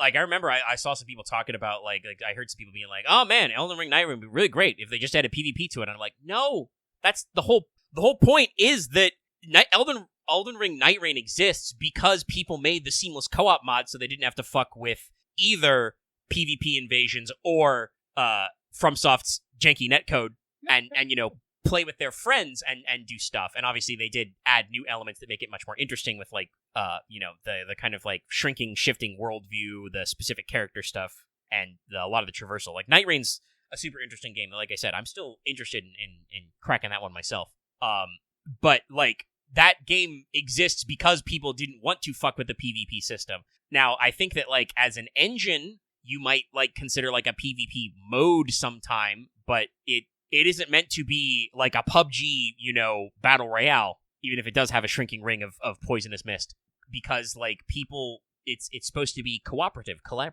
Just wait until they do the shit. I forgot what the new one is called. The Old Blood, the New Blood, the Blood Lords, something blood, Born of the Blood. This is a joke. I know that's not real. I'm pretty sure they build that one as PvPvE like usual. So keep your mind open on that one. Next trailer was an interesting one. That one was Chronoscript. Thank you, X. Endless End. Duskbloods, yes. That's like Bloodborne. But yeah, Chronoscript. I was like, hey, it's a quirky indie game. It fits that mold. It's got a very unique style, but I appreciate it. It is one of those things of I think I'm much more drawn to a video game that has that factor of hey, we can use increased processing power and graphical fidelity to just be what if my video game, my 2D, platformer, side-scroller, very much looking like an old-school 2D Castlevania type game, What if it just looked like a moving ink painting at all times? This is important. And it's like, yeah, that's good. That's I care about that way more than if I can count somebody's arm hairs. I think it was the analogy that got used in our Discord. I was the one who used it. Yeah, I was pretty sure that was to say it was a U line. So yeah, no, that's looking pretty slick. I think it's from a relatively smaller studio. You know, it's another one I'll check out. Like I said, they use the phrase action adventure. Obviously, I think you can't say Metroidvania on an official presser, but at a Sony event, you know, who doesn't own Metroid or Castlevania. But they described it as you know, a action adventure game in an endless manuscript sort of a thing. So not a roguelike, it looks like. They did, I think, say that even though it's called an endless story, you know, there is an endpoint to the development, scheduled to release sometime in 2026. So like, I'll keep an eye on that. You know, they are coming out with a new Bloodstained sequel, but you could do a lot with old school 2D platformers. Sorry, I'm summoning my totemic spirit on Loth. What? Look at the Vintage Droid chat if you can. Oh, okay. Out here referencing Amogai, and I'm just like, bears, get him. We did get a new trailer for Crimson Desert. I mean, you know, it's by those guys, for the Black Desert guys, so it's looking pretty slick. Can't remember, is this, because I don't think this one's supposed to be like a straight up MMO, but I believe it is supposed to be multiplayer. They're like, actions and animations look really cool, and they've got some interesting environments, but I don't remember a lot about the actual, like, they keep showing a lot of gameplay with like no like HUD or other like references, so I'm like, I don't actually know what exact sort of video game this video game is. That's going to be March 19th, though. Look it up. Open world action adventure. That says so much. It's so little. Well, they're not saying, you know, massively multiplayer, so... Originally supposed to be a prequel to Black Desert Online, but something else. It does say mode single player, yeah, so it seems like they're doing a single player action game. Okay, we'll keep an eye on it. Again, they did not use the phrase roguelike or Soulsborne. And while I don't mind those games, I will say that I'm always inherently suspicious when a developer announces that they are inspired by those games. Is that inspired by those games, or are inspired by the money those games made? That's another one, yeah. I mean, that's we make a lot of jokes about, you know, stuff being like, this is coming out because people saw how much money Elden Ring made. But also, like, genuinely, Elden Ring is FromSoft's like most accessible game so far, other than maybe Night Rain, in that Night Rain actually has like fairly minimal storytelling. It does have storytelling. There are like alternate character endings, and you can like do your specific character like roles like subquest while you're out on missions. So like there's a little bit of storytelling. But it's much more smooth, you know, streamlined, and obviously you can bring up to 2 friends. But like Elden Ring, I think is meant to be fairly accessible game, and even then, it still has some of their old school, you know, obscuring factors in it. The Dark Souls games are genuinely opaque and also honestly kind of vague on purpose. You know, everybody likes to trot out the director Hidetaka Miyazaki said that, you know, he was inspired writing the lore by how he would read like English fantasy novels as a kid and only understand half of them. So like some of the obscurity is intentional in the actual Soulsborne genre, and some of it is just, you know, has not been compelled to evolve over time. So I think that means that, like, genuinely some games that are inspired by Soulsborne take their inspiration a little too literally, and they're a little too opaque. They're a little too inaccessible. If this isn't going that way, I mean, if it's just like, honestly, if anything, what I would say then, knowing that it's single player, what Crimson Desert, like, the gameplay and setting most reminded me of is something like a Dragon's Dogma almost. Yeah. Which could be cool, but also jank. They do show in the trailer, you can apparently get a fucking, you know, medieval power armor. There's like a big flying robot boiler suit. Looks pretty sick. Yeah, those guys, I don't remember the exact studio who works on that, but, you know, if you've ever seen Screen Craps? Sorry, that's my bad. I apologize, especially because I'm talking about Black Desert Online. But if you've ever seen, like, a screen cap or, like, footage of Black Desert Online, models in that game are very pretty. They are very high detail. I don't even know, I'm sure Legendary is joking a little bit, but, like, I don't even know how much Hollow Knight is a Souls-like. Like, I guess you loot in Silksong, you, like, have a resource that drops when you die. In the original Hollow Knight, it's more just like you have a weird thing that happens when you die that you gotta overcome, maybe. But it's not quite like losing all your souls. Like, aesthetically, I think it definitely it takes notes from the kind of like the thing I talked about. I think I was talking about Lies of P, right? Oh, you do still lose your money in Hollow Knight? Okay.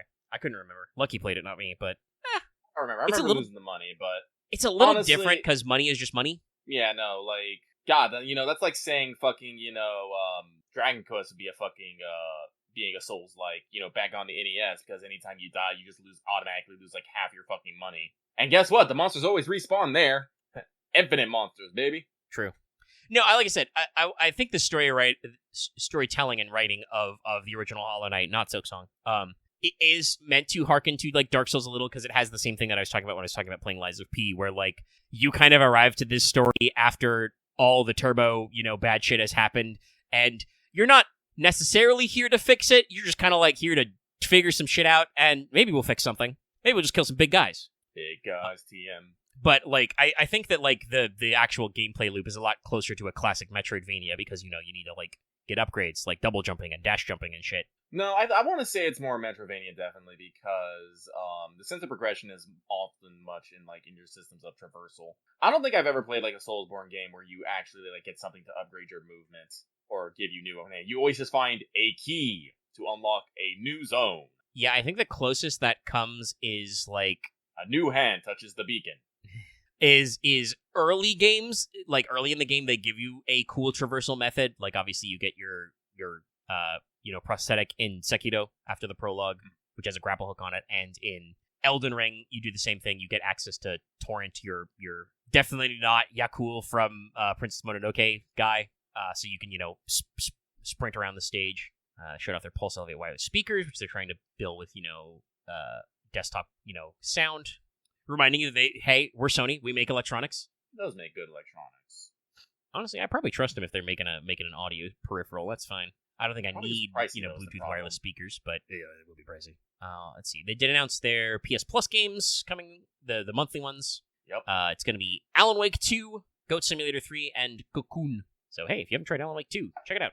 They also did announce that they will be putting Last of Us 2 onto PlayStation Plus as well. Yeah, to coincide with Last of Us Day. Which probably means I'll probably finally play it.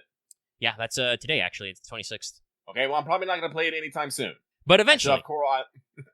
I still have Coral Island to sink, another 100 hours into. Yeah, also Ghost of Yota. And Ghost of Yota. Less than a week. But yeah, no, I mean, like, there was a little bit of eye rolling, obviously, when they did, like, talk about it again. And it's like, it's one of those things where, like, Last of Us Part 1 was a really big, like, watershed moment for the gameplay, and like Last of Us Part 2 obviously had a lot of buzz. The TV show is obviously very popular, but I do kind of feel like it's like cultural staying power is kind of fading because they've had some missteps with follow-up releases, both in the fact that they keep releasing the old games, and also like, oh yeah, we're definitely working on a multiplayer only Last of Us game. You love the multiplayer mode in Last of Us Part 1. We're putting its own game. Never mind. We're not. Oops. Falls down 4 flights of stairs. So like I said, a little bit of eye rolling, but no, I think this is like kind of like the last time they're gonna be able to milk Last of Us Day. Because they're just like, okay, here it is. Part 1, Part 2, remastered. They're all on PS Plus. You can play them. You can buy them on PC. Go for it. And hopefully, Naughty Dog is fully shifted into their new project. Ooh, they also shown some classic catalog games. I didn't realize this because I don't think they announced it. They just showed a trailer, but Soul Calibur 3's on there. Hell yeah. That's free if you have premium, and also you'll be able to buy them standalone. One of the big games they advertised is Tomb Raider Anniversary, but they got a few games. Always good to keep an eye out on. Gran Turismo sold 100 million units. That's cool. They got an update for 7 coming in December. Not a big guy, but people like their racing games. They announced a anniversary controller for God of War, and then they ended it with kind of what everybody expected to be the ender, but we also hadn't seen anything from it for a long while. So Wolverine, Marvel's Wolverine, yeah. And I think especially for this trailer, Insomniac really wanted to be out there being like, hey, this is not Spider-Man. This is not a thing where we PD throws a guy 2 stories into the air and power bombs him into the concrete, and we just say, oh, he's merely knocked out. Wolverine kills people, by the way. These people are dead.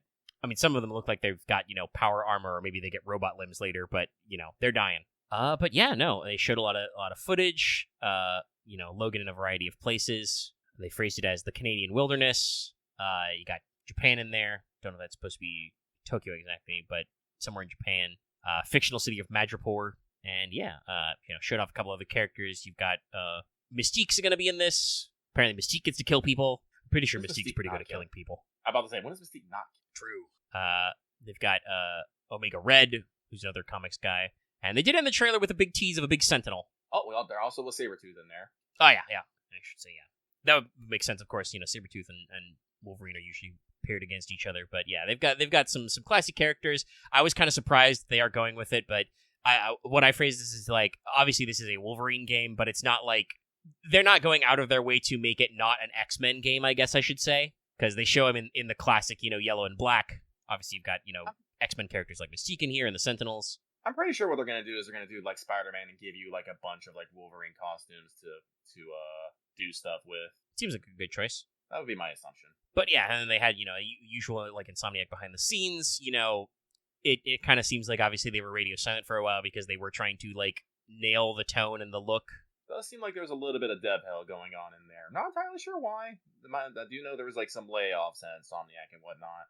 Honestly, like they kind of talk about it, I like trying to really nail like to actually give it kind of like that visceral, violent feel, and we're going a little too hard. I'm like, oh yeah, we gotta show the blood running down the lines in his face. But like it feels like there was probably an issue for them kind of like nailing the tone shift, because like there are darker themes in Spider-Man, but like Pete is also your friendly neighborhood Spider-Man, like it's a very different vibe to Wolverine, despite the fact that I think normally in the comics Pete and Wolverine get along pretty good. Well, I think they talk about this. Logan's that guy who's all hard and edgy and he'll kill you, but he's actually a pretty decent guy underneath it all. Yeah, he's Wolverine has a real, fucked up past. He's done a lot of bad things because he's fucking immortal. So he, like I do kind of, yeah, they do show like what looks like an Avenger style Quinjet. So maybe we'll get some Avenger stuff in here too. Wolverine also sometimes ends up on that team. And he is a close personal friend of Captain America from back in the day. So I was gonna bring that up. Wolverine's canonically fought in World War II as part of the Howling Commandos. He just doesn't always remember it because he keeps getting his brain scrambled. I do think there's this one scene they showed a couple times, but there's this like animation they do that I feel like nobody else has actually like, at least in like video games or movies, done, where like there's like a cut across his face and you can see the cheekbone underneath that's adamantine, and then it like closes up. I'm like, that's a real good visual. Yeah. Like the game looks sick. And like if you had any questions of like, hey, are they gonna let Wolverine kill people? It's like, yeah, Wolverine's gonna kill a lot of people, guys. No, I'm excited. I still haven't beaten Miles Morales or fucking Spider-Man 2, but I'll probably get those out before Wolverine gets out. Yeah, I think that's still, looking, do we have a window? No, yeah, we have a vague window. Fall 2026. No, we got time. So it's about a year out. That seems fair for like the usual block of releases. It's about a year out. We got a trailer. Wolverine gets to be everybody's grumpy uncle. He gets to be annoyed at Pete. Depending on the timeline, also, it's like I feel like Pete just fits in the crew, because that's the other funny thing we do in X-Men, which is we saddle old man Logan with these kids. It's that, or we stick it with Cyclops, and they fucking hate each other. Yes, no, Logan has a long history. Kitty Pryde Logan team ups are pretty common. Jubilee. The movies go for teaming him up with Rogue. He also has a younger female clone. Technically, I think he's got at least 2 younger female clones now.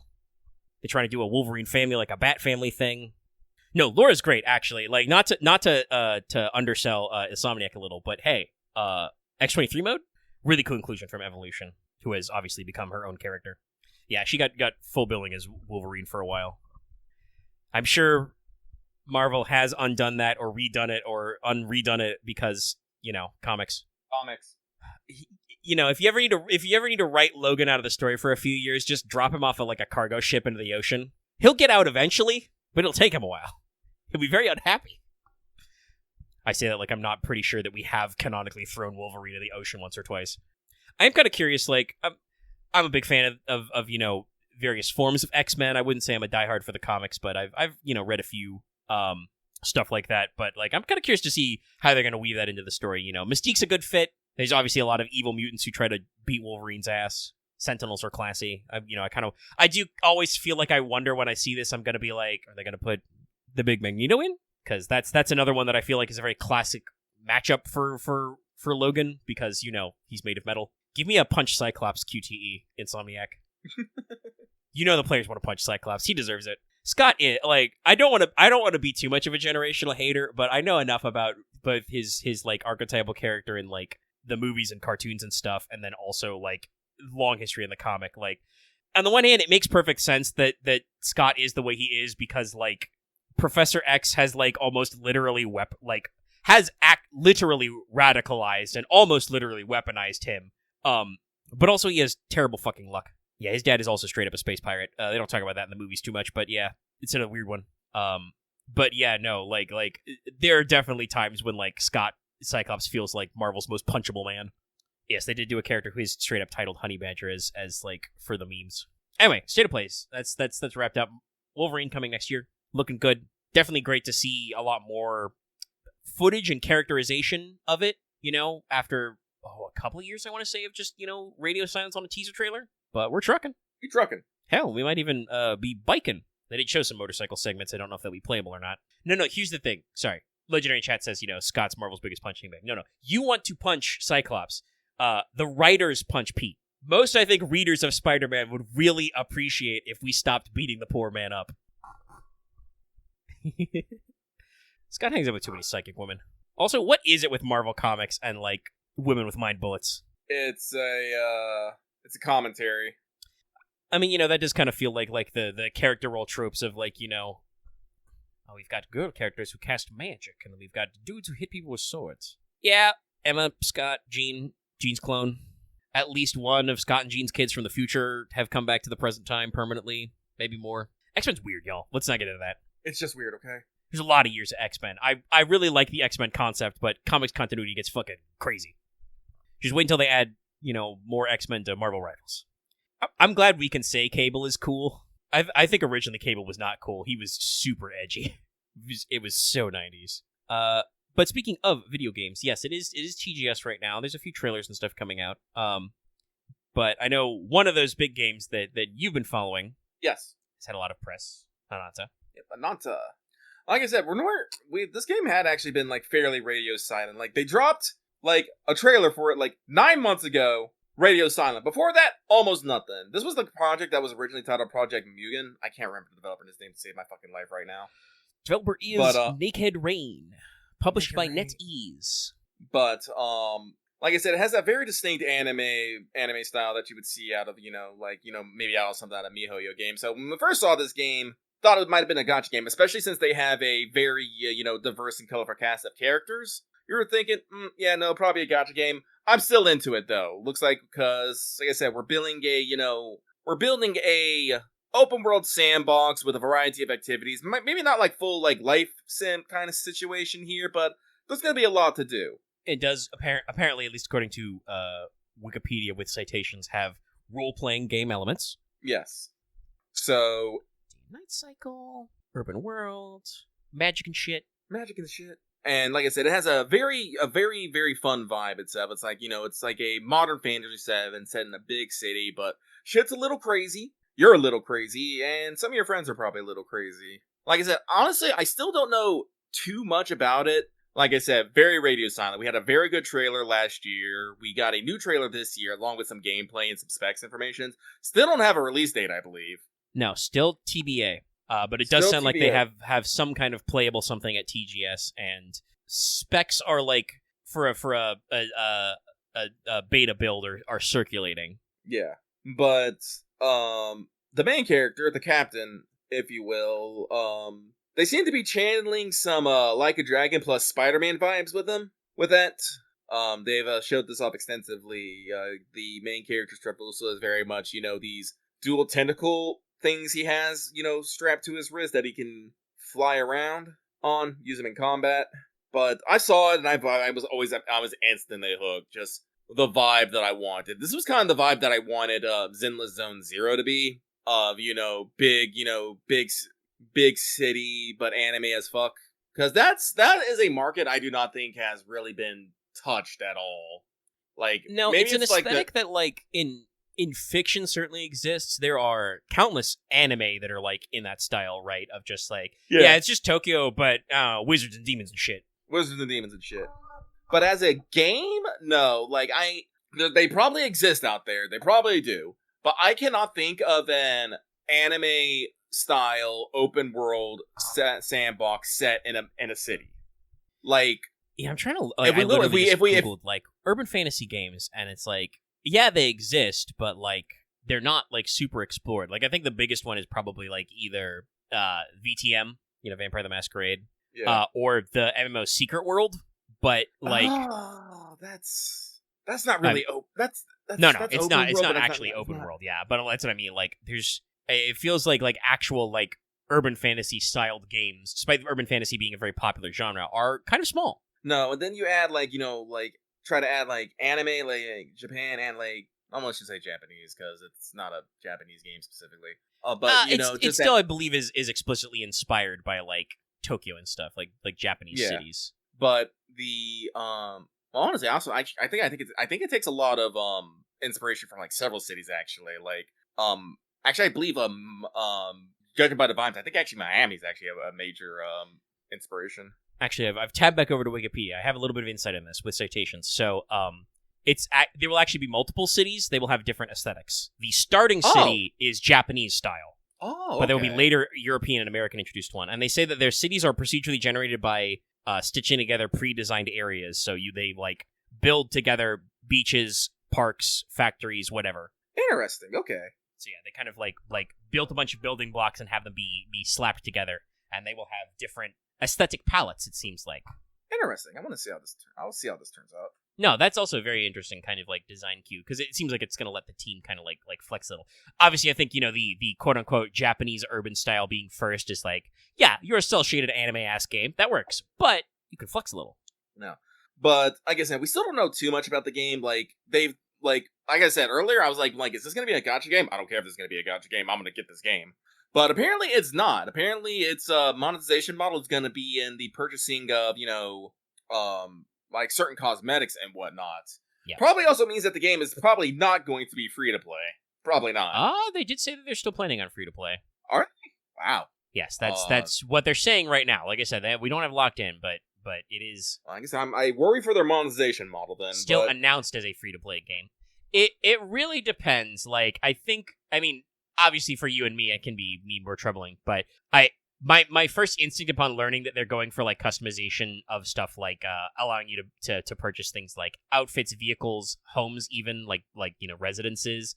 I'm just like, and they have not confirmed or denied they're using a gacha for that exactly. So I don't know. They could do a costume gacha, but I feel like vehicles and houses are probably like a buy. But all you got to do is fucking do GTA Online shark cards. Just turn real money to fake money. And I joked that like, oh well, so they're clearly going to steal the GTA Online market while GTA 6 doesn't have their online mode yet.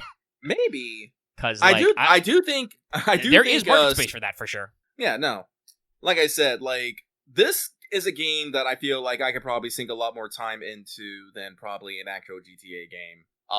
But again, I don't know. I need to get in there. We gotta see more. Hopefully, like I said, they get this maybe a playable demo or beta or something. We are still like super like the plot summary on Wikipedia is literally like one paragraph. You are a supernatural investigator known as an infinite trigger. That's where the name comes from, because it's Ananta means without end in Sanskrit, and is written in Chinese as infinity. That's why it was Project Mugen before. Which is Japanese for infinite. You look into anomalies and paranormal events, and you are espers, people with supernatural abilities, and each esper has a unique story, and you fight a force called Chaos. And I'm like, that is, one, super anime. I'm pretty sure I've watched several of those. But also, that right there, very high level. So, like, it at least gives us your explanation. You're a super high-level investigator. You've got, powerful, unique psychic abilities. All your teammates are going to be there. You kind of, traverse with one character. You can allegedly, bring in each individual characters in a team of 4. It sounds like every character is going to have their own plotline you can follow. They did say that there will be, dates with your teammates. Yes, this is important. Unknown if they're platonic or not, but, you get to spend time, which is good. I don't know. I feel like this company, I don't think has done anything else yet. Like I don't. Naked Rain doesn't even have a standalone English Wikipedia title, page, so. I don't know if this is literally their first project, but it seems to be their first, big project. But I feel like the team out here knows what they're doing. Like, genuinely, the fact that they're being like, oh, no, we're doing an open world urban fantasy character RPG that's not a gacha. I'm just like, these people have learned their lesson. They've understood that there's only so many MiHoYo games you can fit in the universe. But, you know, like, as much as some people will be turned off by anime GTA, on the flip some side, people are very turned off. Anime GTA will appeal to other people. And, you know, if the listen, especially if it's a free-to-play game, I'm always of the opinion, if the gameplay is good, they will come. People played Destiny 2 for a bajillion years, despite a very love-hate relationship with Bungie. You know, if the game is good, it's good. It's got a wolf woman in it, that's fine. And honestly, like, realizing that it's much more urban fantasy themed, I'm definitely like, well, I gotta check this out, because, like, that's me. That is such a me thing to be like, hey, you investigate weird things. And I'm like, I'm there. Psychic powers, got him. Paranormal, let's go. And, you know, a little urban exploration. You know, you get to traverse some stuff, do some mini games, pick up cats. That was literally quoted on Wikipedia, by the way. They were like, specific things you could do in the city, pick up cats. And I'm just like, we're evolving from the Can You Pet the Cat social media account. We're straight up building in your system of picking up cats. This is important to me. Yeah.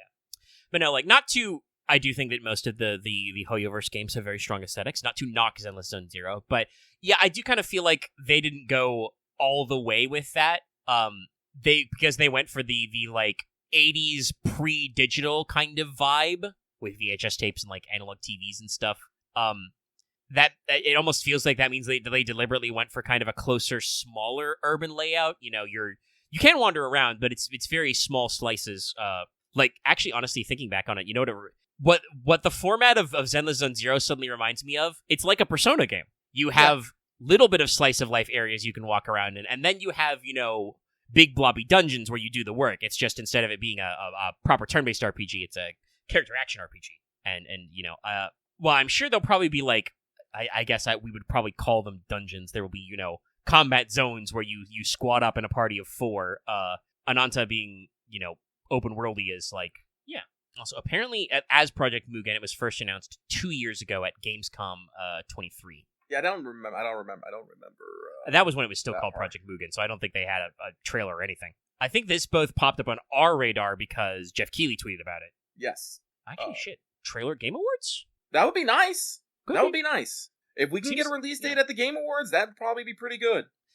Yeah, that's another weird thing, another funny one, to shift gears a slight amount. But, you know, people are asking. We may see it before TGS is over, but there's a lot of questioning about, you know, like, a formal announcement of the third phase of the FF7 remake. And I'm like, because I heard some outlets speculating, like, oh, well, we've got to at least get, like, an announcement of, like, a title and it's real, you know, like, what they're aiming for this year, right? And I'm like, there's not too many big tentpoles to do that. And I was like, could be Game Awards. Will be Game Awards. Like I said, despite what people say about the Game Awards, a lot of people watch it, and there's a lot of stuff going around it. Yeah, I mean, that's like, you can sass, you know, Jeff Keighley as the Dorito Pope all you like. Like, he much like Yoko Taro, Jeff Keighley doesn't hate money. And like, I think a decent number of people do understand that, like, he has to make bank to make this work. And him and his like coordination team, his events team that planned this, I do want to say at least, like, they're open to feedback. You know, they adjust things. What was it? Was it 2 years ago was the please wrap it up incident? Yeah. Yeah, and then the next one, it seemed fine. Like, honestly, I think there wasn't a lot to complain about last Game Awards. People obviously will, but it's just one of those things of, like, it's the unfortunate nature of the capitalist beast where, like, if Jeff Keighley's basically selling trailer space, that means that some video games, or video companies, or even TV companies can spend a shitload of money to, like, trot the cast of the Fallout, the TV show, on stage for, like, you know, 2 minutes, show a very brief trailer, you know, talk with Jeff, whatever, go home. I want you to understand, audience members, those are a very expensive 2 minutes. Jeff Keighley does not do that shit out of the goodness of his heart. Also, you know? I do want to point out that, you know, on, you know, Jeff Keighley, sometimes he will give games trailer space out of the goodness of his heart, just because he's well, yeah, that's the thing I was going to say. Like, when he thinks something is cool, he will make space for smaller creators, you know, and like, go through that step. You know, there was that... Oh, wait, no, I remember last year's social faux pas. It was the made by a creator of this many people. Yeah, that was the said a lot during this year's Summer Games Fest, too. Yeah. Really got emphasized because of Claire Obscure, which isn't the 33 people thing is a marketing thing. They had a whole extra team behind them as well. Oh wait, well, but, yeah, that was summer. That wasn't last year's. I think last year's, I don't remember them very well. Other than Astrobot fucking won. Hell yeah. Actually, wait, shit. Was last year the can Shadows of the Erd Tree count as its own game problem? Yes, I think it was. yes. Yeah, and that's the thing I'm talking about. Like Jeff Keighley feedback, right? It's like, I bet that he's going to pitch the games this year to the panel differently so that he doesn't take that flack, which, like, we talked about, it is like a little deserved to be like, okay, so like Shadow of the Erd Tree is good, but it is like a DLC pack. Like, you can't just like skip straight to Shadow of the Erd Tree, you know? You have to play Elden Ring, an already Game Award winning game, to get there. So like, shouldn't that be in like best ongoing or whatever? So we'll see. You know, they always change stuff. They always switch stuff up. But like we were saying, Jeff Keighley accepts gross amounts of money so that, you know, Amazon Prime or whoever can do like 2-minute promos for something you may or may not care about, gamers, so that he can occasionally be like, hey, I really like your game. Could you put together like a 30-minute spot for the Game Awards kind of a thing? You know, free of charge type shit. Like, they get to curate it a little. But in order to afford that, because again, Jeff Keighley does not own the venue where he does the Game Awards. He has to pay those people a fuck ton of money, probably like 12 months ahead of time. Like, literally the moment the show ends, I think he probably has to book the venue for the next fucking show, because venues are crazy. So there's a whole, like, process in here. But yeah, like, if he's out here repping for Ananta, you know? Oh, I'll be hopeful for a trailer and maybe a release date. If not a release date, give me a release window. I feel like they've got like not literal demo, but they've got like demonstrator specs out. That probably means they got to be close to a release. Yeah. If they're pitching what their system requirements are going to be like for 1.0. Yeah, we'll keep an eye on it. It'll be on PC, PS5, and will technically be on iOS or Android. But again, if it's fucking 40 gigs is the like the 720, you know, textures, you're not playing that on your fucking phone. You're gonna explode. Gonna explode. Actually, there might be another thing to I forgot to put on my list, but Beyond the Strand happened. Oh, that's right. Koji Pro celebrated 10 years as independent. Yeah, there was actually some pretty good stuff out there. Yeah, we got a decent spread of news. No, we saw some first looks at some art for Vizent, showing off the main character, and maybe and Kojima talking about the celebrity voice actors he got to work on it. I do not remember the people. There's a couple of like classic Japanese actors. He was also seen at the event with a couple of guys. Like, there was a photo with Elijah Wood and Robert Pattinson out there. Yeah. That might have to do with OD, because we got another trailer for that finally. True. An actual, like, video game trailer with video game. They also announced that officially it is called OD, or which is short for Overdose, Knock. Because apparently Knock is the part of OD that Hideo Kojima is working on. These parts that, like, Jordan Peele and maybe other creators is working on will be a different subtitle. It is a multimedia project, but each project will be kind of separated. So that's neat. Yeah. Also announced that Kojima's headlining a Death Stranding animation, tentatively titled Mosquito. Looks pretty badass. It sure looks like they're making a Death Stranding animation. Yeah. But which, I mean, it's fucking weird. Dude, I think dude has a fucking BT in his fucking esophagus or something. Yeah, he's got like a BT umbilical glued to his face, which is where the mosquito part comes in. Yeah, and he was having an anime ass fight with a porter, I guess. Maybe they're both porters. I don't fucking know. I know nothing about this fight. I know nothing about this. But they had an animation test and they had a guy. They had some guys, some character notes. Yeah. Looks like one of them may be a repatriate. Asking the questions that we had at, playing Death Stranding. Are there more repatriates? Again, there's... As a story, Death Stranding and Death Stranding 2 are so much about Sam that it does kind of like leave gaps in the world. So I'm glad to see that we're taking some time on the team to expand that a little, introduce new characters, take a look at some stuff. Yeah. He also announced, in addition to other merch, there are some funny brand co-ops. Apparently, Hideo Kojima is teaming up to get you a bank card and also official Koji Pro sake. Yeah. This is on top of the Death Stranding hot sauce. It's true. Yeah, I saw some jokes. Some people said Debt Stranding for the card. That's pretty good. It's cute, and I want to be like, I'm glad Hideo Kojima is like, I don't know about the credit card thing, But I would assume for the hot sauce and for the sake, that was probably something he was like, oh, hell yeah, you know? Yeah. Like, so I'm glad he's in a comfortable state where he can swing these brand deals. Because here's the thing, if you don't know, Hideo Kojima always loves brand deals. So much shit in Metal Gear is branded. Honestly, one of the many things giving Konami some headaches. Because one of the other things I have on my listo is, whatchamacallit, there was a Metal Gear panel at TGS that's already happened. Yep. They were asked a bevy of questions, but one of the ones which came up obviously was, is Metal Gear Solid, Volume 2 coming out? Mm-hmm. And they reiterated, yeah, we're working on that. Obviously, we called it Volume 1, so you all assume there would be a Volume 2, but we'd like to reiterate, yes, especially after Delta, we are working on 2. Okay, so I do think that we were correct saying they want to see how Delta did before they fully committed.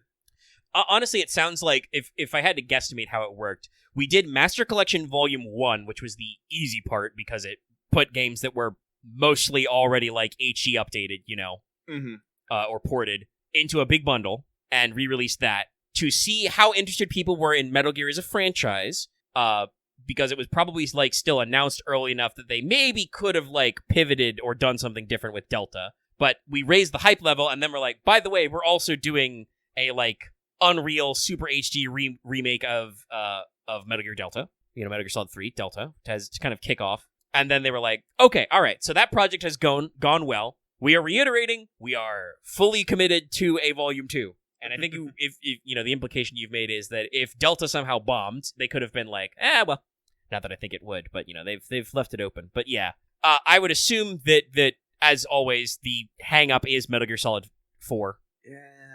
Like, Peace Walker has an HD port they can probably reuse, because they did that for Metal Gear Solid 2. 4 is on that PS3 soft hardware, so... And was never ported to anything else. No.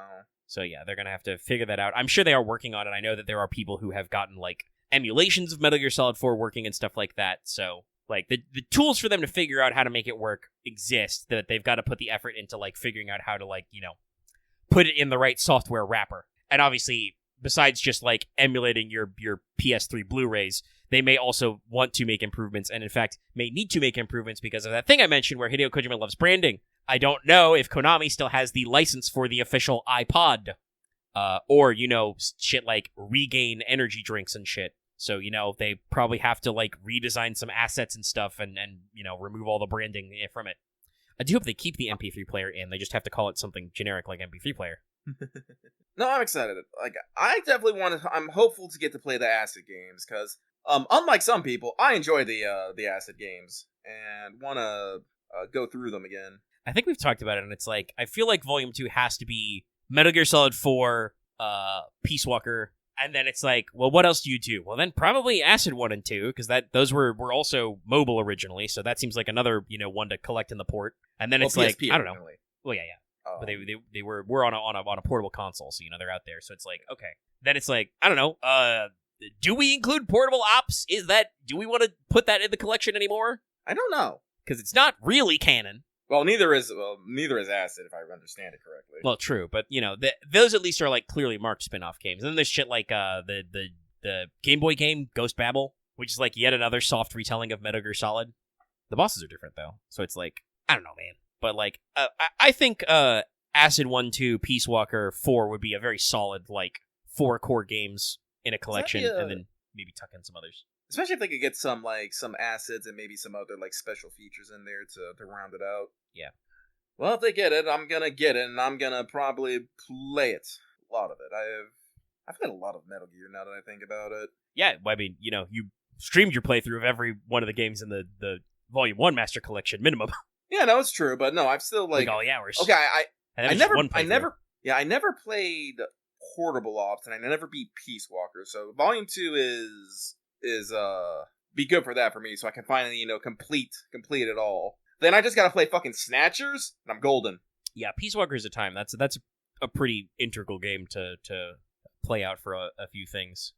I'm just mostly again.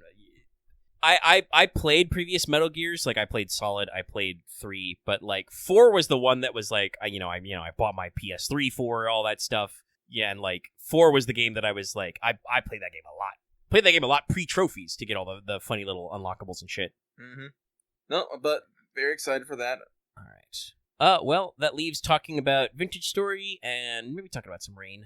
Vintage Story be vintage storying. I'm still playing it right now. I'm in me smithy, hammering out some Bithmus bronze pickaxes for me and Loth. Mostly Loth. He's the miner, but I won't turn down an ore when I find it. Oh, where do you even want to start with Vintage Story? Well, we streamed a little bit of it if you want to check that out. But we're in a new world. Ark says hi, chat. New world, new us. New world, who dis? I mean, it did kind of feel like that as always. We got some world gen mods working, so we did get rivers. Yeah. We've settled, nice. Along a fertile pair of river valleys that kind of cross over in some spots. Very aptly named the two bear rivers.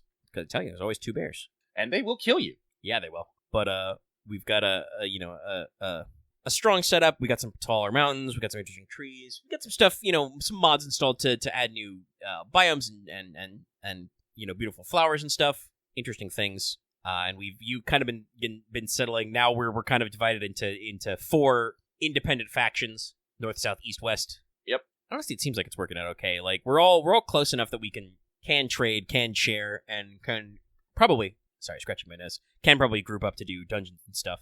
Yeah, but everyone has split up. Like I said, it's you, Psyker, and Axe in one location. Well, specifically you, Psyker, and Axe to the east, Arks to the north, me and Loft to the east, and then Aaron's to the south. Well, you guys are to the west. I feel like I might have said that wrong at some point.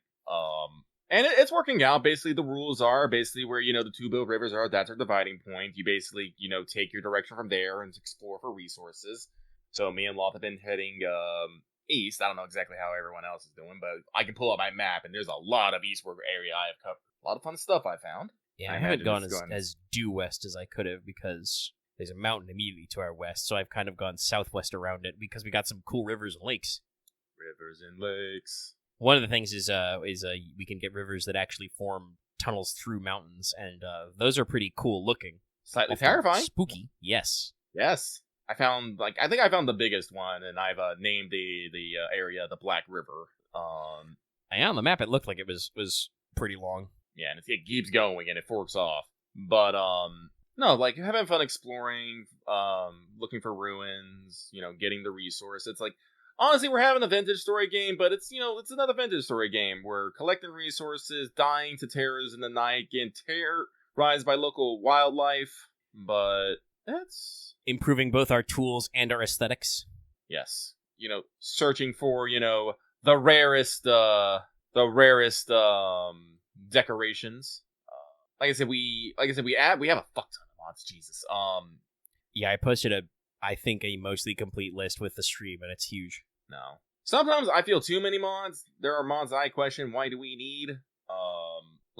We have a lot of the Forgotten Armory mods, because we have, Gothic Knights, Templar Knights, Landschnick Knights. Loth got killed by a Locust. Rip. Definitely need to make him better weapons. We got enough business bronze. I'll probably I'll go trade with Ark to transfer all this stuff into sheets so we can at least make Gambesons to put under. He can put under his fucking bear armor. I think you need I think you might be able to do some Gambeson parts with sheets. I don't remember. Yeah, you can build Gambeson with sheets. I don't know if it's more as effective as doing it. Fuck! There's the linen cloth, you can tailor it. Oh, okay. You can add hot bits to things. Okay, that's good to know. The question is, how do I heat? Do I have to heat them up in a crucible and take them out before they melt? Maybe. Can you put them in a forge? You can. This thing has many intricacies, Ed boy. Yeah. But excuse me. Rain. Like he's thinking about smithing. Yeah, we're vintage storing. We're doing our little bits and bobs. Is the Bithmus Bronze not fucking done? Oh wait, no. Okay, no, it didn't add the bit to it. Fuck. No, it just took the thing off the fucking. I've literally fucked up at the very, very last point in making this. Fuck it, no. I'm not gonna put on a whole nother ingot. I'm just gonna break this one down. True. You can't just smash all stuff into bits and reset. Well, I only get half the bits out of it, but it would have been I think. But sorry, that flabbergasted me a little bit. But like I said, I'm enjoying it. We got Toolsmith in there now, which makes making tools a lot more interesting. I really like it. We have a lot of flora and fauna. Yeah. Yeah. I've seen cassowaries. I haven't fought any of them yet, thank God. Let's see here. But like that. You also got the enchanting table. We haven't set that up though yet. No, it requires gears. Temporal gears specifically. So it's a tough one. Like I said, I think I'll end up probably cracking that just because I don't think anybody else is going to volunteer for it. Mm-hmm. Well, I probably will. We can be the forest people with the magic ways. Yeah, we can be the settlers with the science. We are building a bit of a narrative in this game, which I appreciate. You gotta have your vibes. No, we have vibes. Like me, Loth and Aaron, we all have horns, so we're like the forest people, and everyone else, we call them the settlers. We view each other with suspicion, but we do trade. That's all like, but tensions can grow at any moment.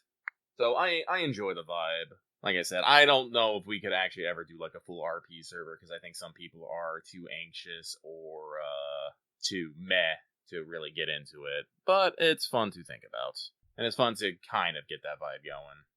Yeah, I mean, I think Ignis's quote-unquote RP server is, like, even then, they're mostly, like, aesthetically enforced, you know? They do have certain rules about, like, which I think are just enforced by fiat of just, like, you know, this group can't create this, the other group can't create that, sort of a thing. Yeah.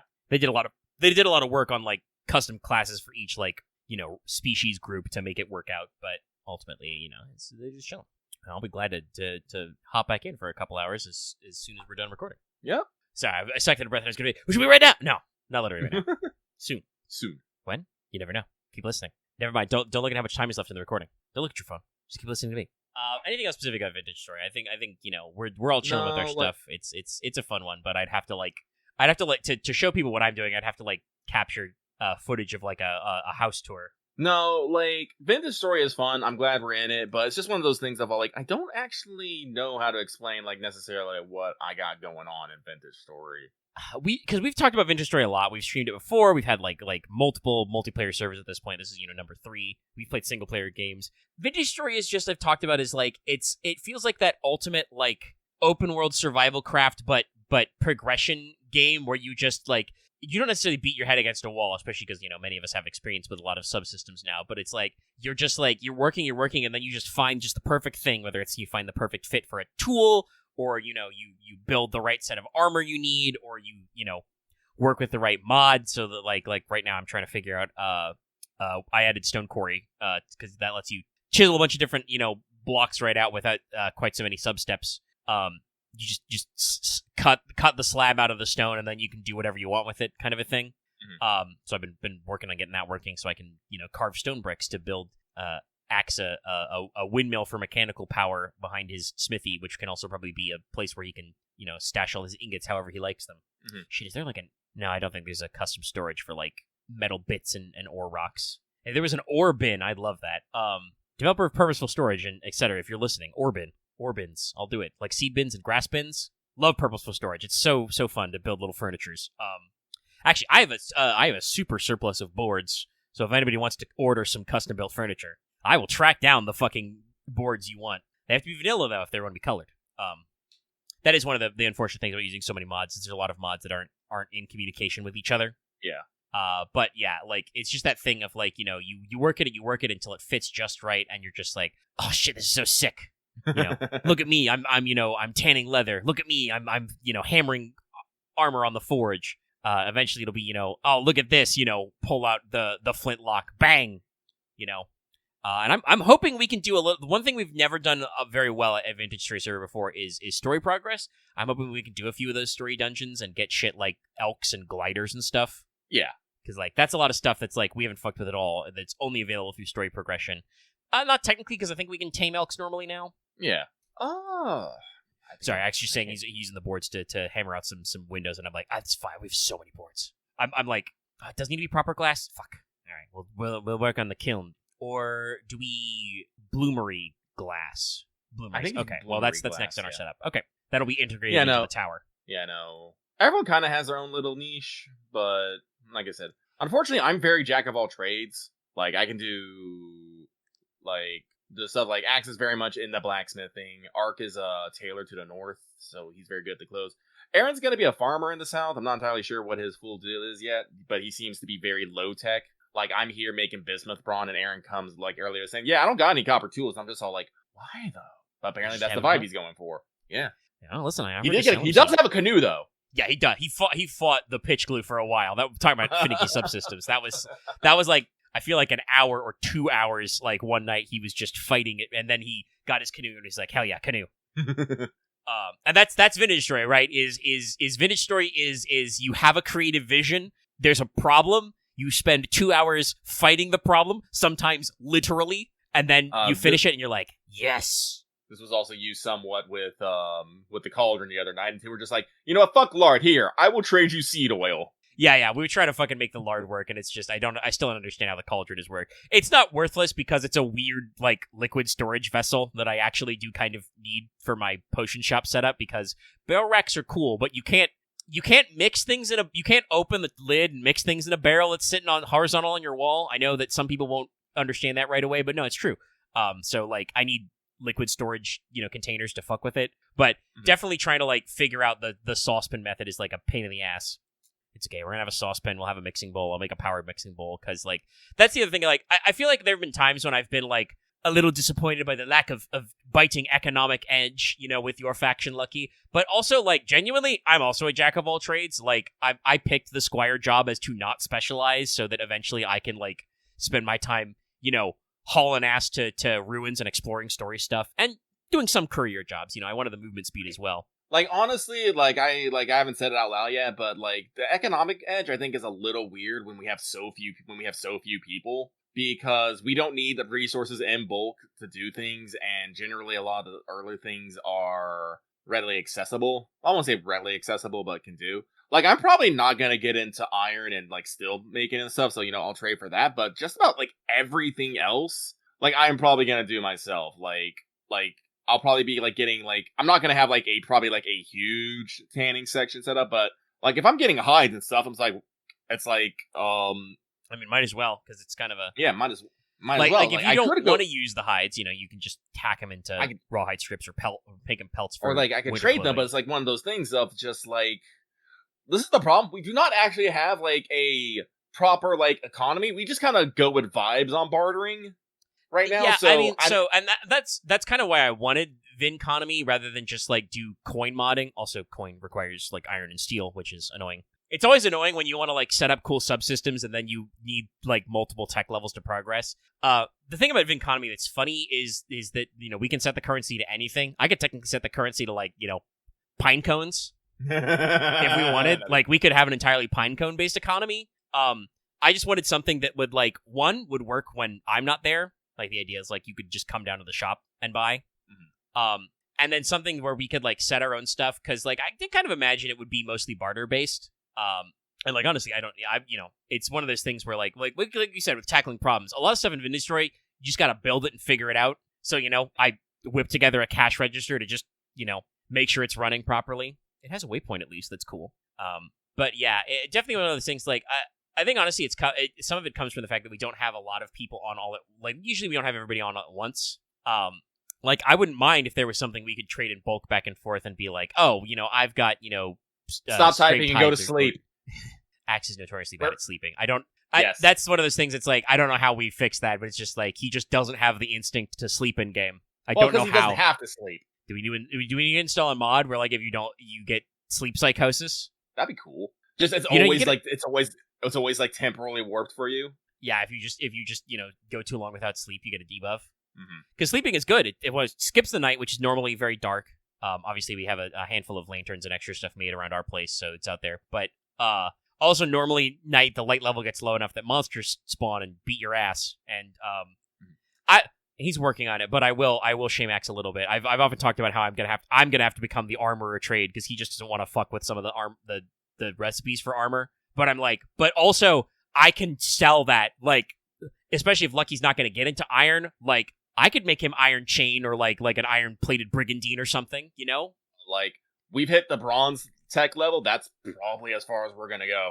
Yeah, and honestly, it makes sense because you probably don't want to fuck with the extra perks and constantly fabbing bloomeries, Yeah. why bother? Especially because you can go to a guy for that. And we've already kind of worked out a simple trade of like, especially with like working classes, which I do like, of like, trading for just labor. Like technically, like you said, Ark's the tailor, right? So it's just like he can make certain recipes easier. So just, bung him a little bit currency or a solid and like, drop him the materials.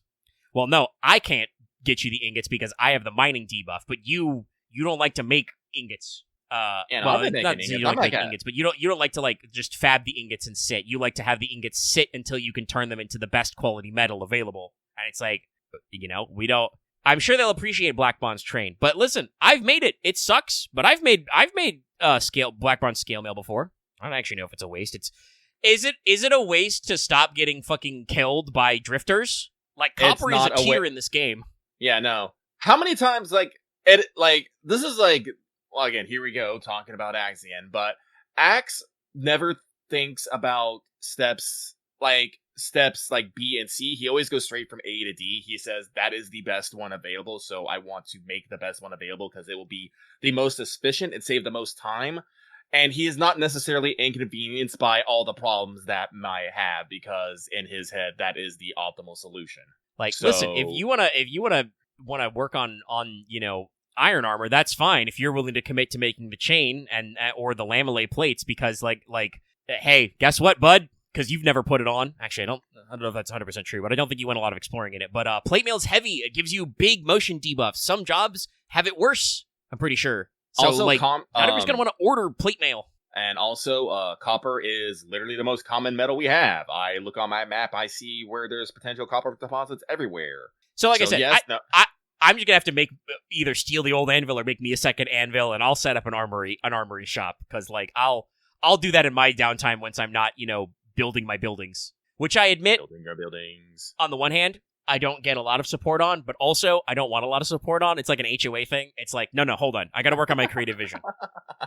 Like I have a notice board. I've posted some things for like to-do lists and like keeping up with stuff. And like Axe has been, well, we've been trying to work on it. Like he literally messaged about trying to figure out the leaded windows. We need real glass for that, so like we can't do that. But we'll set aside the ingots for now, because those can either go in the panes or can become other things. God knows we have a shitload of lead. Hell, eventually we might just bust that shit up. And yeah, actually, as your job, I would totally. By the way, you should. If you've got the recipe and the materials for that, you should totally invest in that, because if we make some proper armor that they want, whether it's bronze or copper or iron or meteoric iron or whatever, I think that's much like you and I, like you were talking about like Ark was like, oh, I don't really know what service to provide, and I'm like, just make tailor's kits, make clothing repairs. Every piece of clothing I own since at launch is fucking 0%, baby.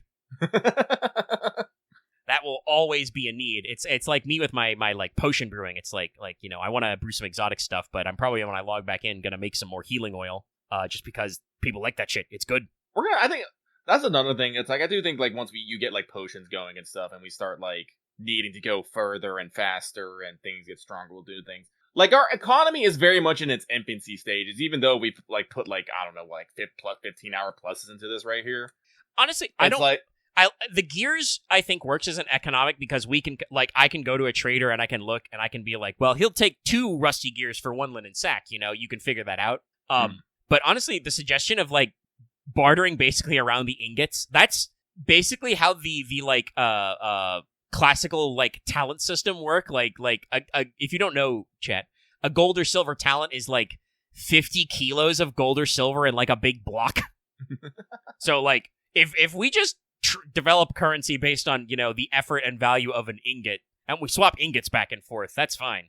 Ingots and bits. Honestly, I think I like that the best. Ingots and bits. No, it works, I think, because that gives you denominations. Me joking about literally selling my old hunter's backpacks for like copper bits because they fucking suck. They're unbreakable. They're dead to me. Yeah, I threw mine into my sacred lake. I've thrown a lot of shit into the river. I probably should do that. But no, Vintage Story is good. Like, and everyone, you get to like, it's fun. Like I said, Lost with me. Actually, he's not at the compound anymore, so he probably went off on another adventure. I will say that's one thing. Hopefully, Loth doesn't mind, but because I have, you'll notice I jokingly say 2 serfs. I have a lot of mouths to feed, chat. The most out of anyone in the server, technically, because I got to feed me too. Yeah. I'm cooking level 5 already in this game. Damn. So, I hopefully Loth won't mind if I experiment with some of the cooking stuff. I think he's probably going to have, he's going to take the specialization and go further in it. And I'm not afraid to, trade food, back and forth. But if you want some fucking pies, he's like, we can get you some pies. We might want some pies. Right now, we're still, I'm still on the stew and porridge phase, which is not bad. But, you can get some crazy good shit out of pies. And, that requires some setup. You need some dough and stuff. But I've always been interested in, some of the... It is some of the stuff that, Expanded Foods makes, but, pemmican and trail mix should be, good, long-lasting food, I think I can't actually make, proper sweets, so fruit bars are the closest we can come to that. We gotta watch out, though. That pre-gelatin will get us. Yeah. And, that's the thing. Vintage Story is so fun to, figure out your niche and stuff and, experiment. Yeah. And, I always feel like every time I play, I expand to new knowledges. I did not really fuck with cooking other than just, figuring out how to use a cook pot before. So now we're we could probably, actually use the mixing bowl. How the fuck does the cauldron work? Spoilers, I don't. We'll probably use the fat to wax our handles. It's good. It adds 50% durability to them. I just made Loth a bismuth bronze pickaxe, and I used the sealed wooden handle and a copper nail, and that got some stonks on it. That's pretty good. Yeah. Axe do not literally use all of our fat to wax handles, by the way. I started curing 4 that are drying, and probably are dried now, because it's been 3 hours in real time. Well, posted the new Rain episode. Do we have anything else to say about Rain other than it's posted? Yeah, it's posted. It's fun. I'm glad we're going on. I'm glad we're doing it. I think our pace of play is pretty good. I think we'll actually wrap the Fogvale stuff next session. It probably depends really on how much you guys want to talk to people. Mm-hmm. It will definitely depend. I think the thing that's probably on my mind the most about last session was I can't really say you were wrong to do this, because I don't think it's a wrong thing, but it's definitely one of those things of just all man, I feel like that could have been communicated to us in a little bit better way. So our party, the Logie boys, as we call them, are heading off to the Fogvale on a diplomatic mission to, find out what the hell is going on in that area. We're all going through our preparations, double-checking our gear and our fit, both very important, by the way. Yep. And Omega's, does the, hey, so did you guys, are you guys forgetting anything? Are you sure you got everything? Are you packing anything in particular you needed to tell me about? Yes. Which technically did happen. Loth was like, I want to take some tools with me. I'm like, oh, okay. No, it was very smart. Now, and the rest of the game was, fairly standard. We ran into new NPCs. We made a few checks. We did a lot of bants. Cast some spells. Cast some spells. We do love casting spells. But, basically, at the end of the session, I think it was even maybe after session. I don't even know if it's actually on recording. It might be true. It might not be in the recording. People will have to listen and double check me. Yeah. But, Omega was like, yeah, guys, this situation could have gone a lot differently if you, brought a drum for the drum code. And I was just like, shit, you're right. Well, not just brought a drum for the drum code, but also you guys are exploring a forest where there are quote unquote friendlies. And you got to find them. You guys made it to outside the forest at one point, and I think at some point in this conversation, I don't actually know if it was first or last, but I mentioned that I kind of had to write a couple avenues to be if they try to employ the drum code, or if they brought a drum to drum the code. Yeah. Which is why I was as Lucky was alluding to earlier. That's why I was asking pointed making sure to bring anything special, because I don't think any of you nobody has performed drum as a skill, so just having a drum on your character is not necessarily guaranteed. There is a whole system of expected possessions. If you have a skill for it, you're expected to have the tools you need to employ it. Drum code is weird because you mentioned you were just planning on tapping it out, like you were shown how. Yeah. With that was my intent, and works. Yes, but shorter range. And it was just one of those things of no, it's we didn't think about it because, we didn't think about it, which is, a foible of, me as a player and me as a character. But I feel this is why I was asking is if I can make checks to, see if there's any avenues that I may have, forgotten and stuff, because I feel that's one of those things that, if I had, made a check just to say you could have been hey, do you want to bring a drum? And I could have been ooh, shit, I do want to bring a drum. And I don't 'Cause it's even, not like I said, it was, no matter what, I think it would still be a decision branch in this case, because you guys would have to decide, well, we're in a spooky woods at nightfall. Do we want to drum out something real quick? Yeah. Do we want to do that? But it's just like one of those things of like, it didn't occur to me. Like, this is why I say, like, I'm not necessarily like mad, like, I'm not like mad at Omega for like not saying it or anything. It's just one of those things that's like, I wish I had like had a way that I can like ask you, hey, is there any like particular action that we maybe wanted to take here without, being like, hey, Omega, metagame me, baby. Yeah, just because that was like, I think that's part of the reason why I was a little more cagey, because like talking about like, what you said earlier about like, the asking if there's things you think about, like there have been times I felt as a GM where like I do think of like the avenues and the foibles that you need to overcome when you're not specifically planning, and like have fed you lines a little too much, and it's like, well, then there was no drama there because you guys were just like, I just fed you like, oh hey, here's the obvious step you should take, and it's like, we'll take the obvious steps. Yes, we will do everything possible to be prepared for this eventuality. It's like one of those questions of like, if you ask a player character like, hey, do you want to prepare for an eventuality? They're like, yes, actually, I do. Yes, I want to be prepared. I do. And it's like, there's cases I think where I sucked a little bit of the tension, a little bit of the drama out of it by being a little too preparation-y. This one was just kind of like, I think when I was writing it, like I said, I just like wrote my notes ahead of time as like a fork of like, well, if they think or remember to bring a drum, there will be points where they can employ it to drum code at a longer distance.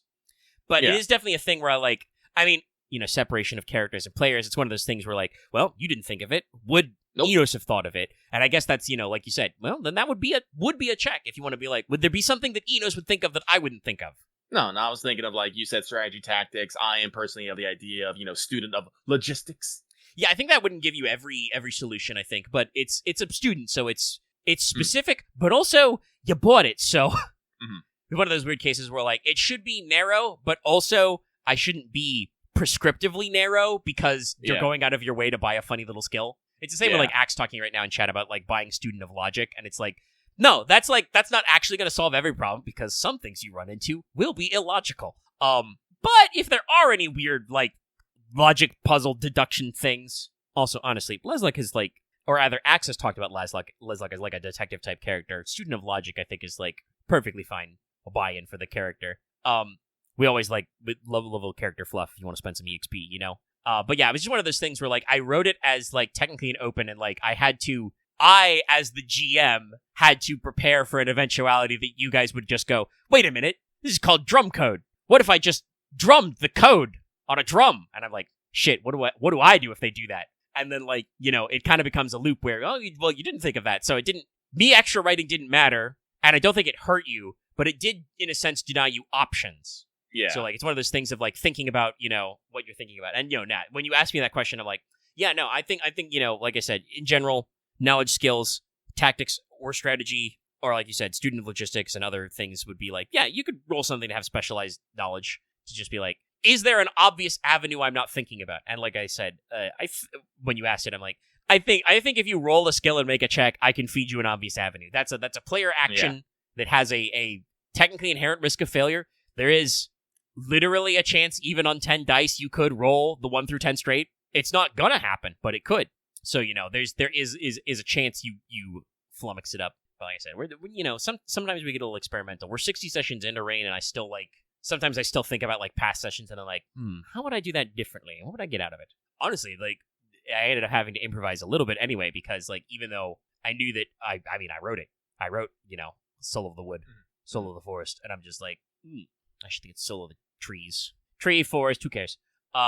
But, like, I wrote that spell, and then you got it, and you said you were going to take it because you wanted to teach it to another character. Yep. You wanted to practice it yourself, and, then you cast it, and I'm just like, yes. How is this going to work? That at least, because I had written my, like, backfill, my setting information for the players to interact with and exposit, it's one of those things where I can be like, yes, something weird is going to happen. And if you want to know what the fuck a forest within a forest means, you're going to have to watch the episode. Out now. I did like that whole moment. Especially when Enos was trying to explain it and he can't really that well. Well, yeah, it's one of those things where, like, in a meta sense, you ask a question to, the universe, and the universe is like, okay, man, so imagine an analogy, and you're just like, all right, guys, I've cast a spell. The spell has given me an analogy. Here's my best guess at trying to parse that for you. No, it's good. It's like I said, it's going to be bear. You guys better hope you don't run into any bears. But no, it's like I'm excited. Gonna get in there. It probably will not come up for a while, but I have made a dark pact with Axe. Player to player. We'll see if that ever comes up. It tickles me slightly. Axe was hoping that Enos could pick up a particular spell, and I was like, I can do that, but you might not like where that. Well, it's not that he might not like where that goes, but it might make Enos do some interesting things down the line. Kind of like going a certain character option. Yeah, but that's fun. Like I said, I have a few skills that like I've never really actually used, but I'm just like, you want to keep for stuff, just in case. You never know. I have to trim some trees off the sacred thing. Cool, Will. That won't happen.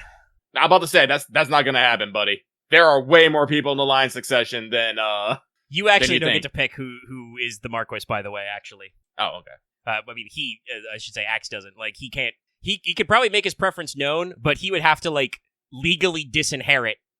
Which actually is a good question, because like he is the head of the house and he is like the authority, but he is only the oldest brother by like a year over Conrad. That would probably cause a legal battle. That would be the rebellion that I threatened you with early. But no, actually, like this is the thing of your central. Well, it's also not if Leslock dies. It doesn't. Yeah, again, even if I could shoot Leslock dead tomorrow in session. I can tell you that's not how that would work. First of all, I think Conrad would take over anyway, but also de facto, Conrad is the Marquis. He's the heir. Literally, I start my line of my Aurelia fiction, which I have been writing off and on when not deep in the vintage story hole. I literally start that with describing Aurelia as the daughter of Leofric Logi, technically third in line to the Mark of Tyne, or second in line because she's number 2 after Conrad number 1. By the way, you have another brother. By the way, poor Huron. No one thinks about him. I mean, you guys did kind of like pick a political move, but a move that sent him far away. He's gonna remember that. He's gonna beat your ass when he comes home. He's gonna get you, big brother. That doesn't mean he can't inherit. He's gonna be in a great position to inherit at that rate. Anyway, no, sorry. Legal shenanigans aside. Sorry. Axe is just like we're talking about the A to B thing. Axe is like, oh well, I would need to see more leadership qualities, and I'm like, doesn't matter. That's not how this system works, bud. You live in a I think it might be a constitutional monarchy, because I think there might actually be checks and balances. We haven't actually asked too many questions about that for me to have to write stuff, but like that's real cool that you have a personal opinion. That's not legally binding. Enos has absolutely zero claim to the Mark of Tyne, for sure. Yep. He's liked by many people, but that shit's just not enforceable. That's the word I'm looking for. Well, I guess that answers the question. Sorry, I gotta hit you with the whammy. So does Leslock believe in an absolute meritocracy? In that case, does that mean that he believes he is worthy of the mantle of Marquis? You gotta think about these things. Just because in real life we think about these things. I think I asked you guys about inheritance, actually, and we picked absolute primogeniture. Yeah, we did. Well, yeah, but that's like if Leslock would actually literally canonically write in his will that he would want like Enos to take over a management position because he's better qualified for it, like better aptitudes, then like what does that say about Leslock's own aptitudes? Technically, you guys didn't want to do it that way, but technically, you guys could have moved it out of the way. Leslock could have decided to go the Nicola route and divest himself of his inheritance. That would be a very funny alternate universe. I believe the Axe wouldn't have done that because Axe said he wants to be the heir. So him saying I'm going to be the heir and then immediately being like I'm not the heir is probably no. I don't think that would go anywhere. Like especially that early in the game. Literally session 1 after the time skip. But it was a point of tension. Anyway, I'm hungry and my water bottle is empty. Rain's cool. You should listen to it. Rain's cool. We're gonna do more of it. Honestly, more people have actually been listening to it. We're getting like view counts in like the 40s and stuff, which isn't huge, but is like 2 or 3 times than it was getting a couple months ago. I did recommend it to a few people and ask for feedback and stuff. Okay, if they're clicking, maybe other people are clicking. All it takes, click some videos, give some likes. But yeah, it's one of those things that, like you said, we're not even sure if that bit's actually in the recording, but we talked about it, after the fact, as we usually do with like some stuff. I will be like, maybe not in the middle of the session. We'll unpack this, but usually if there's something going on with like the rules or the interactions or even just like game mastering or playing notes, it's like we can be like, all right, we'll talk about this later. Yeah. Sorry, killing the tab. Yeah, you gotta unfuck your language fools, but that's okay. We did it. We talked it out and you figured it out and we did it. We unfucked them. I think we did. I'm pretty sure we did. There was a little scrimmage, but it's okay. Anyway, okay, if there's nothing else crazy rain-related, I don't believe so. anything else you want to bring up? No. Okay, then we will end the show. Unfortunately, not exactly at 33333, but, around 3.5.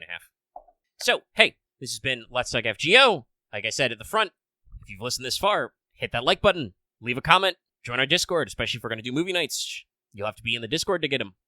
Make sure you're subscribed. If you're already subscribed, make sure you're ringing the bell for notifications so you're always seeing our videos in your sub box, no matter what weird mode YouTube turns on your phone without asking you. Check all that stuff out. Like I said, make sure you're subbed up on the channel because, like I said, I'll be doing a couple of extra videos in the spooky month of October, and at some point there will be a Wanted about Ptolemy as well because that'll be happening sometime. That'll probably be fun.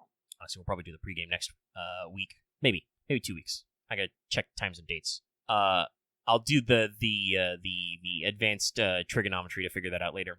Like I said, like, comment, subscribe, ring the bell, join the Discord. Consider joining channel memberships, support us on Patreon. Give this episode an audio for as little as $1 a month, or about $10 a year if you want to get a book and an annual membership. And this episode is, of course, supported by our patrons because you can listen to episodes early. And if you're at higher levels, you can listen live. And at our highest level, you get a shout out like Adam Tarplix, So G, Call Me Zed, Carlos, Dragon, Jademy, Starlight, Richard Buster, Rise of Kenji, Rograb, and Shovor, and Varen the Crow. Thank you very much for your support. I mean, we should at least... patron chat. Speaking of patrons, asking about doing pre-games for girlfriends. It's like, no, I think we would at least, talk about how many chapters they're going to be. It probably won't be in-depth, but, it'll be like, hey, you're going to have this many fights. It'll be in this format. Expect this many days. That's assuming they don't announce it ahead of time. But we'll have some kind of pre-show coverage at some point, and you will get a Wanted. That's everything I got to say. I'm going to get out of here and log back into video story. Good night, everybody. Bye, everybody.